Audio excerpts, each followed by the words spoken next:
मैं एक ऐसी एक्ट्रेस होती हूँ जिसे पूरी एंटरटेनमेंट इंडस्ट्री में थ्री नो आर्टिस्ट के नाम से जाना जाता है। पहला, मेरे पास एक्टिंग स्किल नहीं होती। दूसरा, सिंगिंग स्किल नहीं होती। और तीसरा, मेरे पास कोई पॉपुलैरिटी या हीट भी नहीं होती। मैं सिर्फ अपने खूबसूरत फेस के दम पर किसी तरह इस एंटरटेनमेंट इंडस्ट्री में टिकी हुई होती हूँ। पिछले 5 सालों में मैंने कई ड्रामाज और मूवीज में female lead number 5, female lead number 6 या फिर ऐसे छोटे मोटे सपोर्टिंग रोल्स किए थे जिनमें मुश्किल से कुछ डायलॉग्स ही होते हैं। लेकिन जब भी कैमरा का फोकस मेरी तरफ आता है, तब कमेंट्स में एक जैसी रिएक्शंस की बाढ़ आ जाती है। ओह माय गॉड, ये कितनी खूबसूरत है। इतनी ब्यूटी तो सीबीसी की सबसे बड़ी एसेट है। अफसोस, इसकी एक्टिंग बहुत खराब है। बिल्कुल भी कैरेक्टर में घुस नहीं पाती। जिस पर सबसे दुख की बात यह होती है कि किसी को मेरा नाम गो जिहान तक याद नहीं रहता। लोगों को सिर्फ इतना याद रहता है कि एक बेहद खूबसूरत लड़की है जिसकी एक्टिंग बहुत खराब है। मेरी मैनेजर थिच निन है, जो लंबे समय से मेरे ठहरे हुए करियर को देख रही होती है, आखिरकार अपना पेशेंस खो देती है। जिस पर वह मेरे लिए इंडस्ट्री के सबसे popular dating reality show let's fall in love में जगह पक्की कर देती है। इस शो का कॉन्सेप्ट बहुत सिंपल होता है। इसमें दो सेलिब्रिटीज को इमेजिनरी कपल बनाकर धीरे धीरे इमेजिनरी मैरिज की तरफ बढ़ाया जाता है। शो की डिस्कशन हमेशा टॉप लेवल पर रहती है, लेकिन इसके साथ कंट्रोवर्सीज और ट्रोलिंग भी कभी खत्म नहीं होती। मैं कॉन्ट्रैक्ट हाथ में पकड़कर बैठी होती हूँ। नर्वसनेस की वजह से मेरी उंगलियां तक कांप रही होती हैं। जिस पर मैं सामने बैठी थी नीन की तरफ देखती हूँ और विरोध भरे लहजे में कहती हूँ, नीन सिस्टर, क्या आप पागल हो गई हैं? मुझे इस शो में भेज रही हैं? आपको डर नहीं लगता कि नेटिजन्स मुझे जिंदा ही ट्रोल कर देंगे?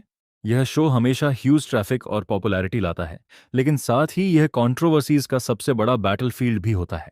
पहले इसमें शामिल हुए मेल और फीमेल सेलिब्रिटीज या तो पब्लिसिटी स्टंट करने का आरोप झेलते हैं या फिर इमेज कोलैप्स होने की क्रिटिसिज्म का शिकार बनते हैं। लगभग कोई भी बिना नुकसान के यहां से बाहर नहीं निकलता। और मैं तो पहले ही कोई खास पॉपुलैरिटी नहीं रखती। अगर इस शो में गई तो शायद और भी बुरी तरह ट्रोल हो जाऊंगी। जिस पर मैं कॉन्ट्रैक्ट को टेबल पर फेंक देती हूँ और लगातार सिर हिलाते हुए कहती हूँ, मैं इस तरह के डेटिंग रियलिटी शो में बिल्कुल नहीं जाऊंगी, बहुत एम्बैरेसिंग है। यह सुनकर थिच निन्हा गुस्से से भर जाती है। वह अपना फोन निकालती है और मेरा लगभग खाली शेड्यूल खोलकर मेरे सामने रख देती है। गुजिहान, जरा खुद देखो, इस पूरे महीने में कंपनी के कुछ छोटे इवेंट्स के अलावा तुम्हारे पास कोई बाहरी काम नहीं है। पहले कम से कम छोटे सपोर्टिंग रोल्स मिल जाते थे, लेकिन अब तो फिल्म क्रू भी तुम्हें कास्ट नहीं करना चाहते। अगर इस शो में भी नहीं गई तो हम दोनों सीधे एंटरटेनमेंट इंडस्ट्री छोड़ देंगे और गांव जाकर स्वीट पोटैटो बेचेंगे। जिस पर मैं ब्लैंक स्क्रीन को घूरती रह जाती हूँ। मेरे गले में शब्द अटक जाते हैं और मैं कुछ बोल नहीं पाती। फिर थिच ने गहरी सांस लेकर मेरे कंधे पर थपकी देती है और नरम आवाज में कहती है, हानान, मैं ये नहीं चाहती कि तुम ओवरनाइट सुपरस्टार बन जाओ, लेकिन कम से कम सेकंड टीयर या थर्ड टीयर एक्ट्रेस तो बनो। मैं भी हर दिन रिसोर्सेज मांगते मांगते थक गई हूँ। बस यह एक शो कर लो, थोड़ा पॉपुलैरिटी मिल जाएगा। उसके बाद मैं तुम्हें किसी और वैरायटी शो में फोर्स नहीं करूंगी। उसकी आंखों में मौजूद थकान देखकर मेरा दिल पिघल जाता है। जिस पर आखिरकार मैं हार मानकर कहती हूँ, ठीक है, मैं जाऊंगी। असल में मैं खुद भी अच्छी तरह समझती हूँ कि अगर मुझे थोड़ी पॉपुलैरिटी नहीं मिली तो मेरा एक्टिंग करियर पूरी तरह खत्म हो जाएगा। इस एंटरटेनमेंट इंडस्ट्री में सर्वाइव करना बिल्कुल आसान नहीं होता। जैसे ही मैं एग्री करती हूँ, मुझे अचानक एक बेहद जरूरी बात याद आती है। जिस पर मैं जल्दी से पूछती हूँ, वैसे मेरा इमेजिनरी पार्टनर कौन है? आप मुझे हमेशा अंधेरे में तो नहीं रख सकती। जिसके जवाब में थिच निन्ह बेबस होकर कंधे उचकाती है। प्रोडक्शन टीम ने सब कुछ सीक्रेट रखा है। रिकॉर्डिंग वाले दिन ही तुम्हें पता चलेगा। उनका कहना है कि इससे शो का इफेक्ट और एक्साइटमेंट बढ़ेगा। यह सुनकर मेरा दिल एक पल के लिए रुक सा जाता है। दो बिल्कुल अजनबी लोग जिन्हें कैमरा के सामने प्यार करने का नाटक करना है, सिर्फ ये सोचकर ही मुझे शर्म आने लगती है। लेकिन इससे भी ज्यादा सिरदर्द वाली बात यह होती है कि थिच निन्ह ने मेरे लिए एक जेंटल और केयरिंग गर्लफ्रेंड का इमेज तैयार किया होता है। वह बार बार मुझे समझाती है कि अपनी बेफिक्र और थोड़ी बेढंगी पर्सनैलिटी को कंट्रोल में रखना है। कैमरा के सामने अपनी असली आदतें बिल्कुल नहीं दिखानी है। जिस पर मैं बस हाँ हाँ करके उसकी बात टाल देती हूँ। लेकिन मेरा दिमाग तो कब का कहीं और उड़ चुका होता है। उसकी बातों पर मेरा बिल्कुल ध्यान नहीं रहता। आखिर रिकॉर्डिंग डे आ जाता है। सुबह सुबह प्रोडक्शन टीम मेरे स्टूडियो पहुंच जाती है और हर जगह कैमराज इंस्टॉल कर देती है ताकि पूरी प्रोसेस रिकॉर्ड की जा सके। मेकअप और स्टाइलिंग खत्म होने के बाद मैं कैमरा के सामने बैठती हूँ और बड़ी मुश्किल से एक ऑकवर्ड स्माइल निकालते हुए अपना इंट्रोडक्शन देती हूँ। हेलो एवरीवन, मेरा नाम गू जिहान है। मेरी उम्र 25 साल है और मैं एक एक्ट्रेस हूँ। जिस पर सामने बैठे डायरेक्टर मुस्कुराकर पूछते हैं, जिहान, हमारे show let's fall in love में आने को लेकर तुम्हारा क्या फीलिंग है? मैं अपनी हथेलियां कसकर पकड़ती हूं और पहले से तैयार किए गए पोलाइट वर्ड्स बोलती हूं। असल में मैं काफी एक्साइटेड हूं। मैं एक अलग तरह की लाइफ एक्सपीरियंस करना चाहती हूं और लव रिलेशनशिप का फीलिंग भी महसूस करना चाहती हूं। लेकिन सच सिर्फ मैं जानती हूं। मैं यहां सिर्फ पॉपुलैरिटी लेने आई हूं ताकि एंटरटेनमेंट इंडस्ट्री से पूरी तरह गायब ना हो जाऊं। इसके बाद डायरेक्टर फिर पूछते हैं, ऑनलाइन तुम्हारे पार्टनर को लेकर बहुत सारी रूमर्स चल रही हैं, क्या तुमने उन्हें देखा है? जिस पर मैं सिर हिलाकर ईमानदारी से जवाब देती हूँ, हाँ, देखा है। कुछ लोग कह रहे हैं कि वह कोई ट्रैफिक स्टार है, कुछ कह रहे हैं कि वह अवार्ड विनिंग एक्टर है, लेकिन मुझे खुद नहीं पता। मैं भी प्रोडक्शन टीम के अनाउंसमेंट का इंतजार कर रही हूँ। शॉर्ट इंटरव्यू खत्म होते ही एक स्टाफ मेंबर मेरे पास आता है। उसकी आवाज़ नरम होती है, लेकिन उसमें ऐसा प्रोफेशनल टोन होता है जिसे मना नहीं किया जा सकता। जिहान, अब हम आपको आपके पार्टनर से मिलाने ले जा रहे हैं, लेकिन उससे पहले आपको आई मास्क पहनना होगा। पूरी प्रोसेस सीक्रेट रखनी है, इसीलिए प्लीज कोऑपरेट कीजिए। वैसे ही मेरा दिल पहले से घबराया हुआ होता है। यह सुनकर मैं और ज्यादा नर्वस हो जाती हूँ। जिस पर मैं सामने बढ़ाए गए ब्लैक वेलवेट आई मास्क को देखती हूँ और मजबूरी में सिर हिला देती हूँ। अगले ही पल आई मास्क मेरी आंखों पर चढ़ जाता है। सामने पूरी डार्कनेस छा जाती है। मेरा सारा सेंस ऑफ सिक्योरिटी जैसे गायब हो जाता है। सिर्फ नर्वसनेस और एंग्जाइटी मेरे अंदर बची रहती है। फिर स्टाफ मेंबर धीरे से मेरा हाथ पकड़ता है और मुझे स्टूडियो से बाहर ले जाता है। बाहर पहले से खड़ी एक ब्लैक बिजनेस कार में बैठा देता है। कार के अंदर अजीब सी खामोशी होती है, सिर्फ इंजन की हल्की आवाज सुनाई देती है। मैं सीट पर बिल्कुल सीधी बैठी रहती हूँ, हिलने तक की हिम्मत नहीं होती। वहीं मेरा दिमाग लगातार उस मिस्टीरियस पार्टनर के बारे में सोचता रहता है। करीब 20 मिनट बाद कार धीरे धीरे रुक जाती है। हम पहुंच गए हैं, कृपया सावधानी से नीचे उतरिए। जिस पर स्टाफ मेंबर मुझे संभालकर कार से नीचे उतारता है। मेरे पैरों के नीचे मुलायम कारपेट होता है। मेरी नाक में गुलाब की खुशबू और फ्रेंच कुजीन की मीठी महक एक साथ घुल जाती है। कानों में धीमा पियानो म्यूजिक बज रहा होता है। पूरा माहौल इतना रोमांटिक होता है कि यकीन करना मुश्किल लगता है। लेकिन इसके बिल्कुल उलट मेरा दिल तनाव से बुरी तरह धड़क रहा होता है। फिर डायरेक्टर की आवाज सुनाई देती है, अब आप आई मास्क हटा सकती हैं। जिस पर मैं कांपते हुए हाथ उठाती हूं और धीरे धीरे आई मास्क निकाल देती हूं। तेज रोशनी की वजह से मेरी आंखें हल्की की सिकुड़ जाती हैं। फिर मैं धीरे धीरे सामने देखती हूं और अगले ही सेकंड मेरा पूरा शरीर वहीं जम जाता है। मेरा दिमाग पूरी तरह ब्लैंक हो जाता है। मैं सांस लेना तक भूल जाती हूँ। मेरे सामने एक बेहद शानदार और रोमांटिक फ्रेंच रेस्टोरेंट होता है। क्रिस्टल क्लैडियर से गर्म और नरम रोशनी फैल रही होती है। चारों तरफ सफेद गुलाबों की सजावट की गई होती है और पूरे रेस्टोरेंट में सिर्फ एक ही डाइनिंग टेबल रखा होता है, जो खास तौर पर 2 लोगों के लिए तैयार किया गया था। उस पल मुझे ऐसा फील होता है जैसे पूरे माहौल की हवा एकदम से रुक गई हो। और जब मेरी नज़र उस आदमी पर पड़ती है जो मेन सीट पर बैठा होता है, तब मुझे सच में शक होने लगता है कि कहीं मैं सपना तो नहीं देख रही, क्योंकि मेरे सामने बैठा इंसान कोई और नहीं बल्कि शिए यानसी होता है। एंटरटेनमेंट इंडस्ट्री का गॉड लेवल मूवी एम्परर, एक ऐसा टॉप स्टार जिसने डेब्यू करते ही अपनी जबरदस्त एक्टिंग स्किल से पूरी इंडस्ट्री को हिला दिया था। देश और विदेश के बड़े बड़े फिल्म अवार्ड्स उसने अपने नाम किए होते हैं। उसकी लुक्स और ऑरा बिल्कुल इंडस्ट्री के सीलिंग लेवल पर होते हैं। सुना जाता है कि वह सिर्फ मूवीज पर फोकस करता है। उसने आज तक किसी रियलिटी शो में हिस्सा नहीं लिया होता। वह इंडस्ट्री का सबसे लो प्रोफाइल और कोल्ड पर्सनैलिटी वाला सेलिब्रिटी माना जाता है। ऐसा इंसान जिसे हर आर्टिस्ट दूर से एडमायर करना चाहता है, लेकिन जिसके करीब पहुंचना लगभग नामुमकिन होता है। इस वक्त उसने डार्क ग्रे सूट पहन रखा होता है। आउटफिट सिंपल लेकिन बेहद क्लासी लगता है। शर्ट का कॉलर थोड़ा ढीला होता है। उसकी ठंडी नजरें शांत तरीके से सामने टिकी रहती हैं। उंगलियां हल्के से टेबल पर टिकी होती हैं। साइड प्रोफाइल इतना शार्प और परफेक्ट लगता है कि किसी स्कल्पचर जैसा फील देता है। उसके पूरे शरीर से एक पावरफुल ऑरा निकल रहा होता है, जो लोगों को अपने आप दूरी बनाए रखने पर मजबूर कर देता है। जिस पर मैं वहीं की वहीं जम जाती हूँ।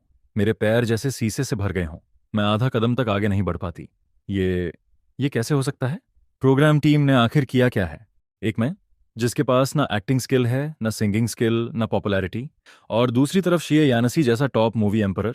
ऐसे इंसान के साथ मुझे डेटिंग रियलिटी शो में पेयर कर दिया गया था। तभी स्टाफ मेंबर की आवाज सुनाई देती है, जिहान जल्दी आइए और अपनी सीट पर बैठिए। जिस पर मेरी तंद्रा टूटती है। मैं सिर झुकाती हूँ। मेरे गाल गर्म हो चुके होते हैं। फिर मैं बेहद स्टिफ कदमों से डाइनिंग टेबल के दूसरी तरफ जाती हूँ और बैठ जाती हूँ। पूरे समय मैं उसकी तरफ देखने की हिम्मत तक नहीं कर पाती। नर्वसनेस इतनी ज्यादा होती है कि हथेलियां पसीने से भीग जाती हैं। यहां तक कि बैठने का तरीका भी अजीब तरह से रिजिड हो जाता है। प्रोग्राम टीम के कैमराज हर एंगल से हमारी तरफ फोकस किए हुए होते हैं। कोई स्क्रिप्ट नहीं होती, कोई इंस्ट्रक्शंस नहीं होते। वे सिर्फ हमारी पहली मुलाकात का सबसे रियल रिएक्शन रिकॉर्ड कर रहे होते हैं। इसके बाद डिशेज एक एक करके सर्व होने लगती हैं। रेस्टोरेंट के अंदर सन्नाटा छाया रहता है। सिर्फ फोर्क और नाइफ की हल्की आवाजें सुनाई देती हैं। यह ऑकवर्ड एटमॉस्फेयर मुझे लगभग डुबो देता है। मैं सामने रखी प्लेट को घूरती रहती हूँ। जोर से सांस लेने तक की हिम्मत नहीं होती। मेरा दिमाग पूरी तरह उलझा हुआ होता है। मुझे समझ ही नहीं आता कि क्या बोलूं और क्या करूं। मेरी रोज वाली केयरफ्री पर्सनैलिटी पूरी तरह गायब हो चुकी होती है। नर्वसनेस ने उसे दबाकर रख दिया था और मैनेजर द्वारा बनाया गया जेंटल गर्लफ्रेंड वाला इमेज भी मैं कब का भूल चुकी होती हूँ। तभी डायरेक्टर ईयरफोन के जरिए रिमाइंडर देते हैं, जिस पर हम दोनों को होश आता है और शो के प्रोसेस के अनुसार इंट्रोडक्शन शुरू करते हैं। सबसे पहले शिए यानसी बोलता है। उसकी आवाज़ गहरी और ठंडी होती है। हेलो, मैं शिए यानसी हूँ, मैं एक एक्टर हूँ। बस इतना। ना एक शब्द ज्यादा, ना एक शब्द कम। इसके बाद मेरी बारी आती है। मेरा गला नर्वसनेस से सूख जाता है। मैं जल्दी से उसकी तरफ एक नज़र देखती हूँ और तुरंत सिर नीचे कर लेती हूँ। फिर कांपती आवाज़ में बोलती हूँ, हेलो। हेलो टीचर शी, मैं गुजिहान हूँ। मैं भी एक एक्ट्रेस हूँ। इंडस्ट्री में आए हुए 5 साल हो चुके हैं। मैंने कुछ छोटे सपोर्टिंग रोल्स किए हैं, लेकिन अभी तक कोई रिप्रेजेंटेटिव वर्क नहीं है। उम्मीद है कि आगे हम दोनों अच्छे से साथ रह पाएंगे। और टीचर शी, आगे मुझे आपका गाइडेंस चाहिए होगा। जैसे जैसे मैं बोलती जाती हूँ, मेरा सिर और नीचे झुकता जाता है। दिल के अंदर हीन भावना भर जाती है। आखिर सामने वाला इंसान एक ऐसा मूवी एम्परर होता है जिसके अवार्ड्स गिनना मुश्किल है, और मैं एक ऐसी अननोन एक्ट्रेस जिसे मुश्किल से कोई जानता है। हम दोनों के बीच का गैप सच में आसमान और जमीन जितना बड़ा होता है, जिस पर मेरा नर्वस होना बिल्कुल स्वाभाविक था। इंट्रोडक्शन खत्म होते ही फिर से सन्नाटा छा जाता है। ऑकवर्डनेस इतनी ज्यादा होती है कि मुझे मजबूरी में कोई टॉपिक ढूंढना पड़ता है। लेकिन जैसे ही मैं बोलती हूँ, मुंह से ऐसे सवाल निकलते हैं कि खुद मुझे शर्म आने लगती है। मैं फोर्क कसकर पकड़ती हूँ और धीरे से पूछती हूँ, टीचर शे, आप आप इस तरह के डेटिंग रियलिटी शो में क्यों आए? सवाल पूछते ही मेरा मन करता है कि खुद को एक थप्पड़ मार लूं। यह सवाल सच में बहुत डायरेक्ट और रूड था, जिस पर शे यानसी के हाथ हल्के से रुक जाते हैं। जाहिर था कि उसे भी उम्मीद नहीं थी कि मैं इतना सीधा सवाल पूछ दूंगी। उसकी आंखों में हल्की सी हैरानी चमकती है, यहां तक कि उसके कान भी हल्के लाल हो जाते हैं। लेकिन उसकी आवाज अब भी शांत रहती है। पहले मैंने कभी इस तरह के रियलिटी शो में हिस्सा नहीं लिया था, इसीलिए सोचा एक बार ट्राई करके देखूं। मैं सिर हिलाती हूं, लेकिन मेरा दिमाग जैसे काम करना बंद कर चुका होता है। और फिर मैं उससे भी ज्यादा एम्बेरसिंग सवाल पूछ बैठती हूँ। तो क्या आपको पहले से पता था कि आपकी पार्टनर मैं हूं? प्रोग्राम टीम ने सीक्रेट नहीं रखा था क्या? यह सुनते ही शिए यानची चुप हो जाता है। माहौल एकदम फ्रीज हो जाता है। उसे भी समझ नहीं आता कि इसका जवाब क्या दे। उसकी नजरें हल्के से दूसरी तरफ चली जाती हैं।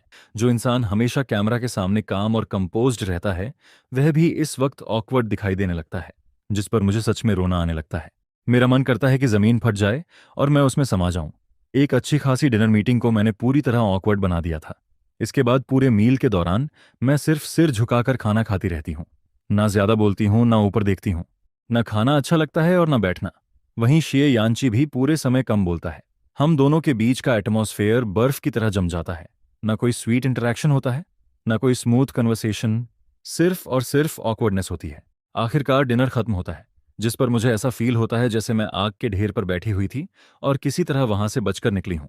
रिकॉर्डिंग खत्म होते ही मैं जल्दी से शिए यानसी को बाय बोलती हूँ और स्टाफ मेंबर्स के साथ रेस्टोरेंट से बाहर निकल जाती हूँ। पूरे रास्ते मेरा दिल निराशा से भरा रहता है। मुझे लगता है कि मैंने सब कुछ खराब कर दिया।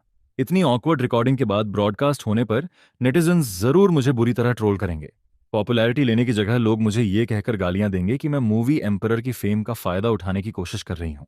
घर पहुंचते ही मैं सीधे बिस्तर पर गिर जाती हूँ। मेरा मन आगे की किसी भी चीज का सामना करने का नहीं करता। यहां तक कि प्रोग्राम टीम की बाद वाली नोटिफिकेशंस तक मैं नहीं देखती। लेकिन जिस चीज की मैंने सपने में भी उम्मीद नहीं की थी, वही होने वाला था। जिस रात शो का पहला एपिसोड ब्रॉडकास्ट होता है, उसी रात पूरा इंटरनेट फट पड़ता है।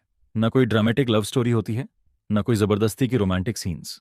बस मैं और शिए यानसी होते हैं, जो पूरे एपिसोड में ऑकवर्डनेस से मरने की हालत में नजर आते हैं।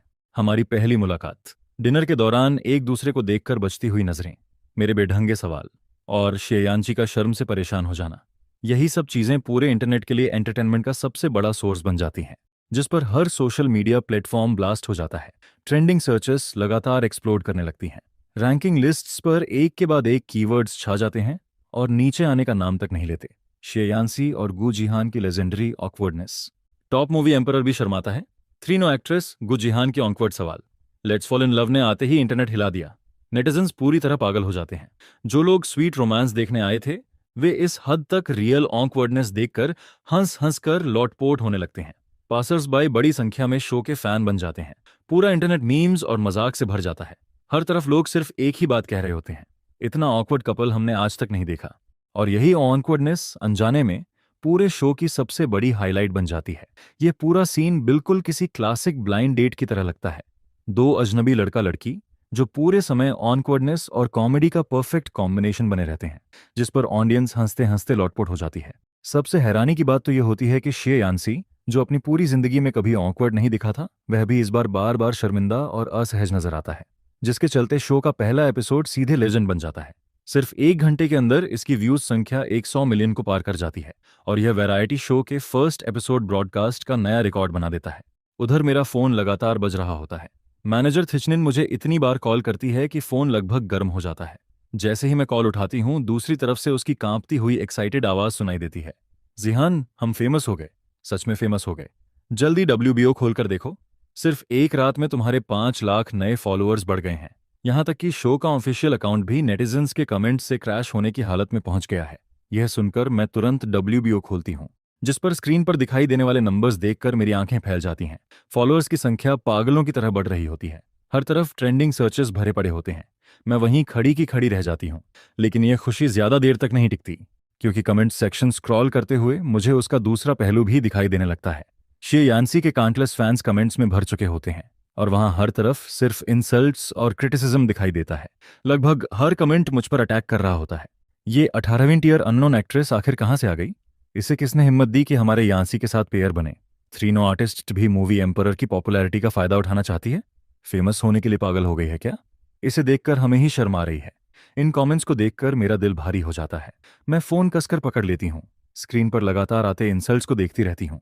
असल में मैंने जिस दिन इस शो में हिस्सा लेने का फैसला किया था, उसी दिन समझ लिया था कि मैं पब्लिक ओपिनियन के तूफान में कदम रख रही हूँ। आगे का रास्ता कभी आसान नहीं होने वाला था। पहले एपिसोड के ब्रॉडकास्ट होने के बाद इंटरनेट पर हमारी ऑकवर्ड मोमेंट्स की चर्चा हर तरफ फैल जाती है। पॉपुलैरिटी तो मिलती है, लेकिन साथ ही शे यान्सी के फैंस की क्रिटिसिज्म भी मेरे पीछे पड़ जाती है। कंट्रोवर्सी लगातार बढ़ती रहती है। उस रात मैं फोन पर कमेंट्स पढ़ती रहती हूँ और पूरी रात मेरी आंखों में नींद तक नहीं आती, जिस पर मैनेजर थिच नीन बार बार मुझे समझाती है। दूसरे एपिसोड की रिकॉर्डिंग में अपनी जेंटल पर्सनैलिटी को बनाए रखना, एक समझदार, शांत और वेल बिहेव्ड लड़की की इमेज दिखानी है। पिछली बार की तरह कुछ भी ऑकवर्ड मत बोल देना और ज्यादा क्रिटिसिज्म अट्रैक्ट मत करना, जिस पर मैं उसकी हर बात अपने दिमाग में बैठा लेती हूँ। फिर घबराहट के साथ दूसरे एपिसोड की रिकॉर्डिंग का इंतजार करने लगती हूँ। प्रोग्राम टीम भी समझ चुकी होती है कि पहले एपिसोड में हम दोनों बहुत ज्यादा अजनबी और ऑकवर्ड थे, इसलिए इस बार उन्होंने खास थीम रखा होता है, वार्म अप फेमिलियरिटी, यानी ऐसा डेट एनवायरनमेंट जहां हम दोनों आराम से एक दूसरे के करीब आ सकें। जिस पर वेन्यू चुना जाता है एक बड़ा एम्यूनिमेंट पार्क। रिकॉर्डिंग वाले दिन मौसम बेहद सुहावना होता है। एम्यूनिमेंट पार्क लोगों की आवाजों से गूंज रहा होता है। हर तरफ रंग बिरंगे बलून्स उड़ रहे होते हैं। चेयरफुल म्यूजिक लगातार बज रहा होता है। पूरा माहौल एनर्जी और एक्साइटमेंट से भरा रहता है। मैं मैनेजर की बात मानते हुए एक हल्के रंग की जेंटल ड्रेस पहनती हूँ। बालों को लो पोनीटेल में बांधती हूँ। मेकअप भी बेहद सिंपल और इनोसेंट रखा होता है। पूरे समय मैं जानबूझकर धीरे बोलती हूँ, नरम आवाज में बात करती हूँ। चलते समय भी बेहद ग्रेसफुल बनने की कोशिश करती हूँ। कुल मिलाकर मैं पूरी मेहनत से जेंटल गर्लफ्रेंड वाली इमेज निभाने में लगी रहती हूँ। जब भी शे यान्सी से बात करती हूँ तो बहुत पॉलिट और रिजर्व्ड रहती हूँ। वहीं शे यान्सी हमेशा की तरह सिंपल आउटफिट पहने होता है, सफेद हुडी और ब्लैक पैंट्स।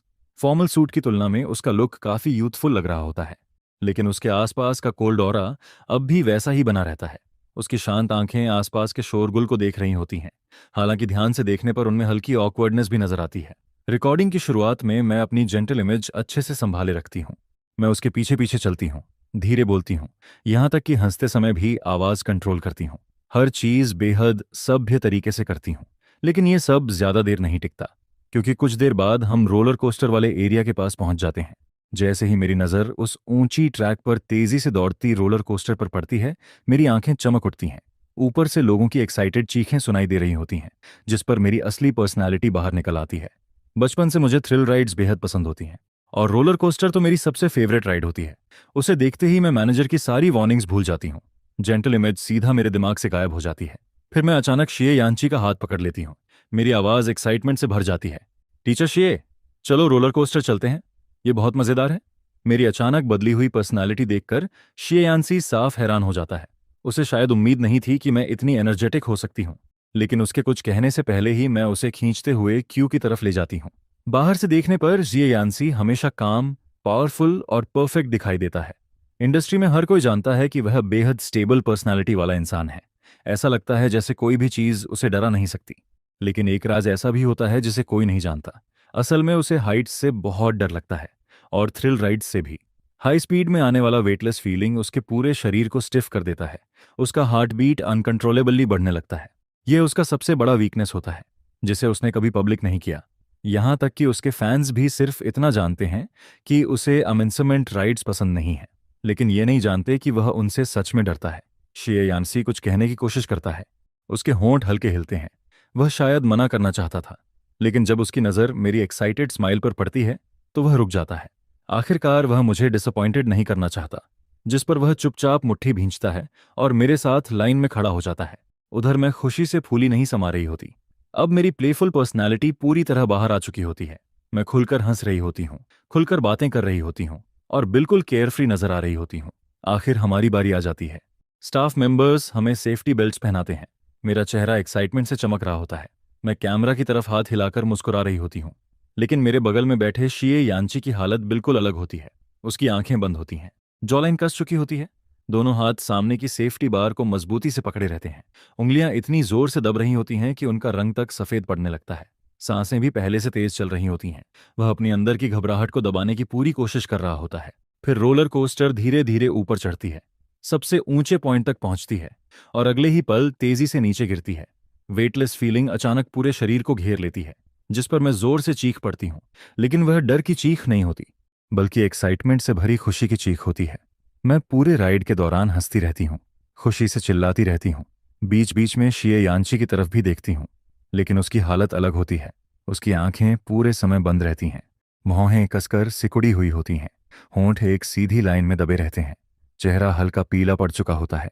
वह अपने शरीर की बेचैनी और दिल के डर को लगातार दबा रहा होता है। पूरी टाइड में उसके मुंह से एक शब्द तक नहीं निकलता, लेकिन सेफ्टी बार को कसकर पकड़े हुए उसके हाथ उसकी सारी नर्वसनेस को साफ जाहिर कर रहे होते हैं।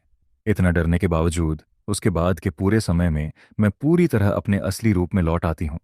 मैं लगातार शिए यानची का हाथ पकड़कर पूरे एम्यूजमेंट पार्क के लगभग सारे राइड्स खेलती रहती हूँ।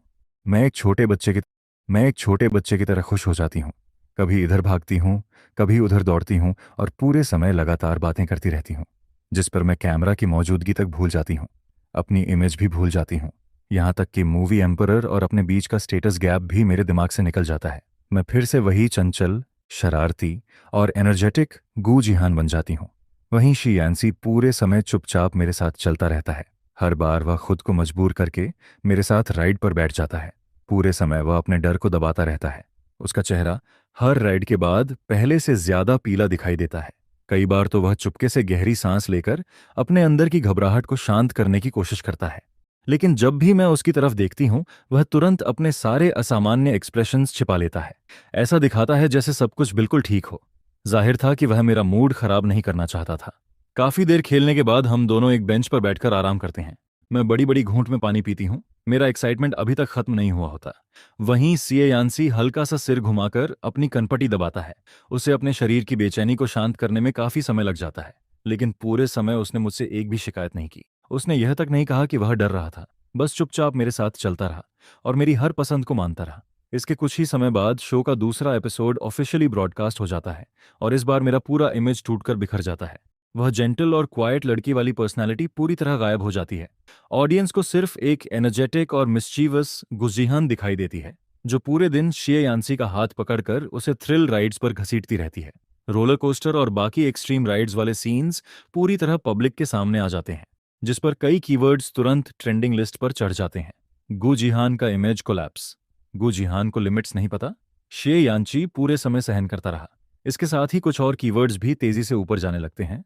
गु जिहान एक छोटी सनशाइन जैसी, कोल्ड मूवी एम्परर और लिटिल सन। शिए यानची थ्रिल राइड्स से डरता है। ये टॉपिक्स भी लोगों का ध्यान खींचने लगते हैं। कई कैजुअल व्यूअर्स को हमारा इंटरेक्शन बेहद फनी और रियल लगता है। उनके मुताबिक हम दोनों का कॉन्ट्रास्ट बहुत एंटरटेनिंग था, जिस पर बड़ी संख्या में लोग हमारे कपल फैंडम में शामिल होने लगते हैं। लोग कहते हैं कि मैं बहुत जेन्युइन और लाइवली हूँ। वहीं शिए यानसी की दिल में कुछ और, मुंह से कुछ और वाली कंपनीशिप उन्हें बेहद स्वीट लगती है। लेकिन दूसरी तरफ शिए यानसी के फैंस पूरी तरह एक्सप्लोड कर जाते हैं, क्योंकि वे पहले से जानते थे कि उनका आइडल ऐसे राइड्स पसंद नहीं करता, और उसने पहले कभी ऐसे गेम्स में हिस्सा भी नहीं लिया था। कोई भी आसानी से समझ सकता था कि पूरे एपिसोड में शिए यानसी अनकंफर्टेबल महसूस कर रहा था। जिस पर सारी नाराजगी फिर से मेरी तरफ मुड़ जाती है। सोशल मीडिया और कमेंट सेक्शन गालियों से भर जाता है। क्या वो जिहान अंधी है? उसे दिखाई नहीं दे रहा था कि यांसी अनकंफर्टेबल है। फेम के लिए इसे कोई लिमिट नहीं पता। इतना साफ दिख रहा था कि वह डर रहा है, फिर भी इसे घसीटती रही। इसे बिल्कुल मैंसर्स नहीं है। पहले जो इनोसेंट और जेंटल बनने का नाटक कर रही थी, वह सब एक्टिंग थी। असल में ये बहुत सेल्फिश है। इसे तुरंत शो से निकालो। हमारे यांसी को इसकी वजह से क्यों सफर करना पड़े। इस बार गालियां पहले एपिसोड से भी ज्यादा खतरनाक होती हैं। मैं फोन हाथ में लेकर उन कमेंट्स को पढ़ती रहती हूँ। दिल के अंदर दुख भी होता है और गिल्ट भी, क्योंकि एपिसोड देखने के बाद ही मुझे सच्चाई समझ आती है। शेयांसी उस दिन सच में डरा हुआ था, लेकिन मैं सिर्फ अपनी खुशी में खोई रही। मैंने एक बार भी उसकी फीलिंग्स पर ध्यान नहीं दिया। मैनेजर थीच नीन हर डिस्कशन और पॉपुलैरिटी बढ़ती देखकर एक साथ खुश भी होती है और परेशान भी। एक तरफ शो नए रिकॉर्ड्स बना रहा होता है, मेरे फॉलोअर्स भी लगातार बढ़ रहे होते हैं, लेकिन दूसरी तरफ इंटरनेट पर बदनाम करने वाले आर्टिकल्स की बाढ़ आ जाती है। गालियां लगभग मुझे डुबो देती हैं। मैं फोन कसकर पकड़ती हूँ। स्क्रीन पर शिए यांची का वह सीन देखती हूँ जहां वह अपनी परेशानी छिपाने की कोशिश कर रहा होता है, जिस पर मेरे दिल में अजीब सी तकलीफ उठती है। मैं समझ चुकी होती हूँ कि अपनी लापरवाही की वजह से मैं एक बार फिर पब्लिक ओपिनियन के भंवर में फंस गई हूँ। चारों तरफ क्रिटिसिज्म फैला हुआ होता है। मैं खुद को अपने किराए के अपार्टमेंट में बंद कर लेती हूँ। हर दिन कमेंट्स पढ़ती हूँ, हर दिन वही इंसल्ट्स देखती हूँ। मेरी उंगलियां तक ठंडी पड़ जाती हैं, लेकिन फिर भी मैं मजबूती का दिखावा करती रहती हूँ, क्योंकि मैं नहीं चाहती कि कोई मेरे लिए परेशान हो। मैनेजर थिच निन्ह लगातार फोन करती रहती है। वह मुझे समझाती है कि इन बातों को ज्यादा दिल पर मत लो, अपना माइंडसेट ठीक रखो, अगली रिकॉर्डिंग की तैयारी करो। जिस पर मैं हमेशा मजबूत बनने का नाटक करती हूँ, लेकिन सच ये होता है कि मेरे दिल पर एक बहुत भारी पत्थर रखा हुआ महसूस होता है। इतना भारी कि सांस लेना मुश्किल लगने लगता है। कई बार मैं अपना मुंह दबा लेती हूँ ताकि रोने की आवाज बाहर न निकले। फोन पर मैं हंसते हुए थिच निन्ह को जवाब देती हूँ, लेकिन कॉल कटते ही मेरी सारी हिम्मत टूट जाती है। मैं सोफा पर सिकुड़ कर बैठ जाती हूँ और चुपचाप रोने लगती हूँ। आंसू धीरे धीरे पिलो पर गिरते रहते हैं। मेरी बाहरी मजबूती सिर्फ एक दिखावा होती है। अंदर का दुख और बेबसी मुझे अकेले ही सहनी पड़ती है। असल में मैं खुद जानती हूँ कि गलती मेरी ही थी। मैंने शिए यांची की फीलिंग्स का ख्याल नहीं रखा, और इसी वजह से यह पूरा तूफान खड़ा हुआ। उसके लिए मेरे दिल में सिर्फ गिल्ट बची रहती है। इसी अपराध बोध के साथ मैं तीसरे एपिसोड की रिकॉर्डिंग का इंतजार करती हूँ।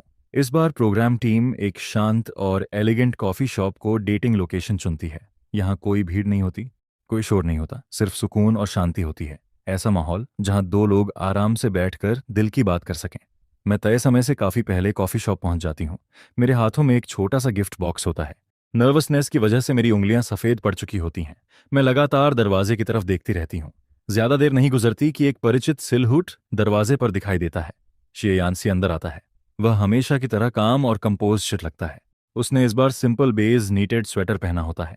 स्क्रीन पर दिखने वाली उसकी कोल्ड पर्सनैलिटी की तुलना में वह काफी वार्म और जेंटल नजर आता है। वह दरवाजा खोलकर अंदर आता है। उसकी नजर सीधे मुझ पर रुकती है, फिर वह धीरे धीरे मेरी तरफ बढ़ता है, जिस पर मैं तुरंत खड़ी हो जाती हूँ। टीचर शिए। मेरी आवाज में साफ नर्वसनेस होती है। मैं बिल्कुल सीधी बैठी रहती हूँ। इस बार अम्यूजमेंट पार्क वाली शरारती लड़की कहीं नजर नहीं आती। शिए यांसी सामने वाली सीट पर बैठ जाता है। वह 2 कप्स कॉफी ऑर्डर करता है, फिर मेरी तरफ देखकर शांत स्वर में पूछता है, ज्यादा देर से इंतजार कर रही हो? जिसके जवाब में मैं जल्दी से सिर हिलाती हूँ। नहीं, मैं भी अभी थोड़ी देर पहले ही आई हूँ। इसके बाद मैं गहरी सांस लेती हूँ, सारी हिम्मत जुटाती हूँ और वह गिफ्ट बॉक्स उसकी तरफ बढ़ा देती हूँ। मेरे गाल हल्के लाल हो जाते हैं, आंखों में गिल्ट साफ दिखाई देता है। टीचर्स ये आपके लिए छोटा सा गिफ्ट है, और अम्यूजमेंट पार्क वाली बात के लिए मैं सच में सॉरी हूँ। मैं बहुत केयरलेस थी। मैं सिर्फ अपनी खुशी के बारे में सोचती रही। आप कैसा महसूस कर रहे थे मैंने उस पर ध्यान ही नहीं दिया। बाद में मुझे पता चला कि आपको ऊंचाई और थ्रिल राइड से डर लगता है। उसके लिए मैं सच में माफी मांगती हूँ। जैसे जैसे मैं बोलती हूँ मेरी आवाज धीमी होती जाती है। आखिर में तो मैं सिर तक झुका लेती हूँ। मैं उसकी आंखों में देखने की हिम्मत नहीं कर पाती।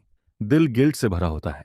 मुझे लगता है कि शायद वह सिर्फ फॉर्मल वर्ड्स बोलेगा या फिर मुझसे थोड़ी दूरी बनाए रखेगा, लेकिन मेरी उम्मीद के उलट जिए यांसी का रिएक्शन बिल्कुल अलग होता है। वह मेरी गिल्टी एक्सप्रेशन को देखता है और उसकी ठंडी आंखों में बेहद हल्की सी सॉफ्टनेस दिखाई देती है।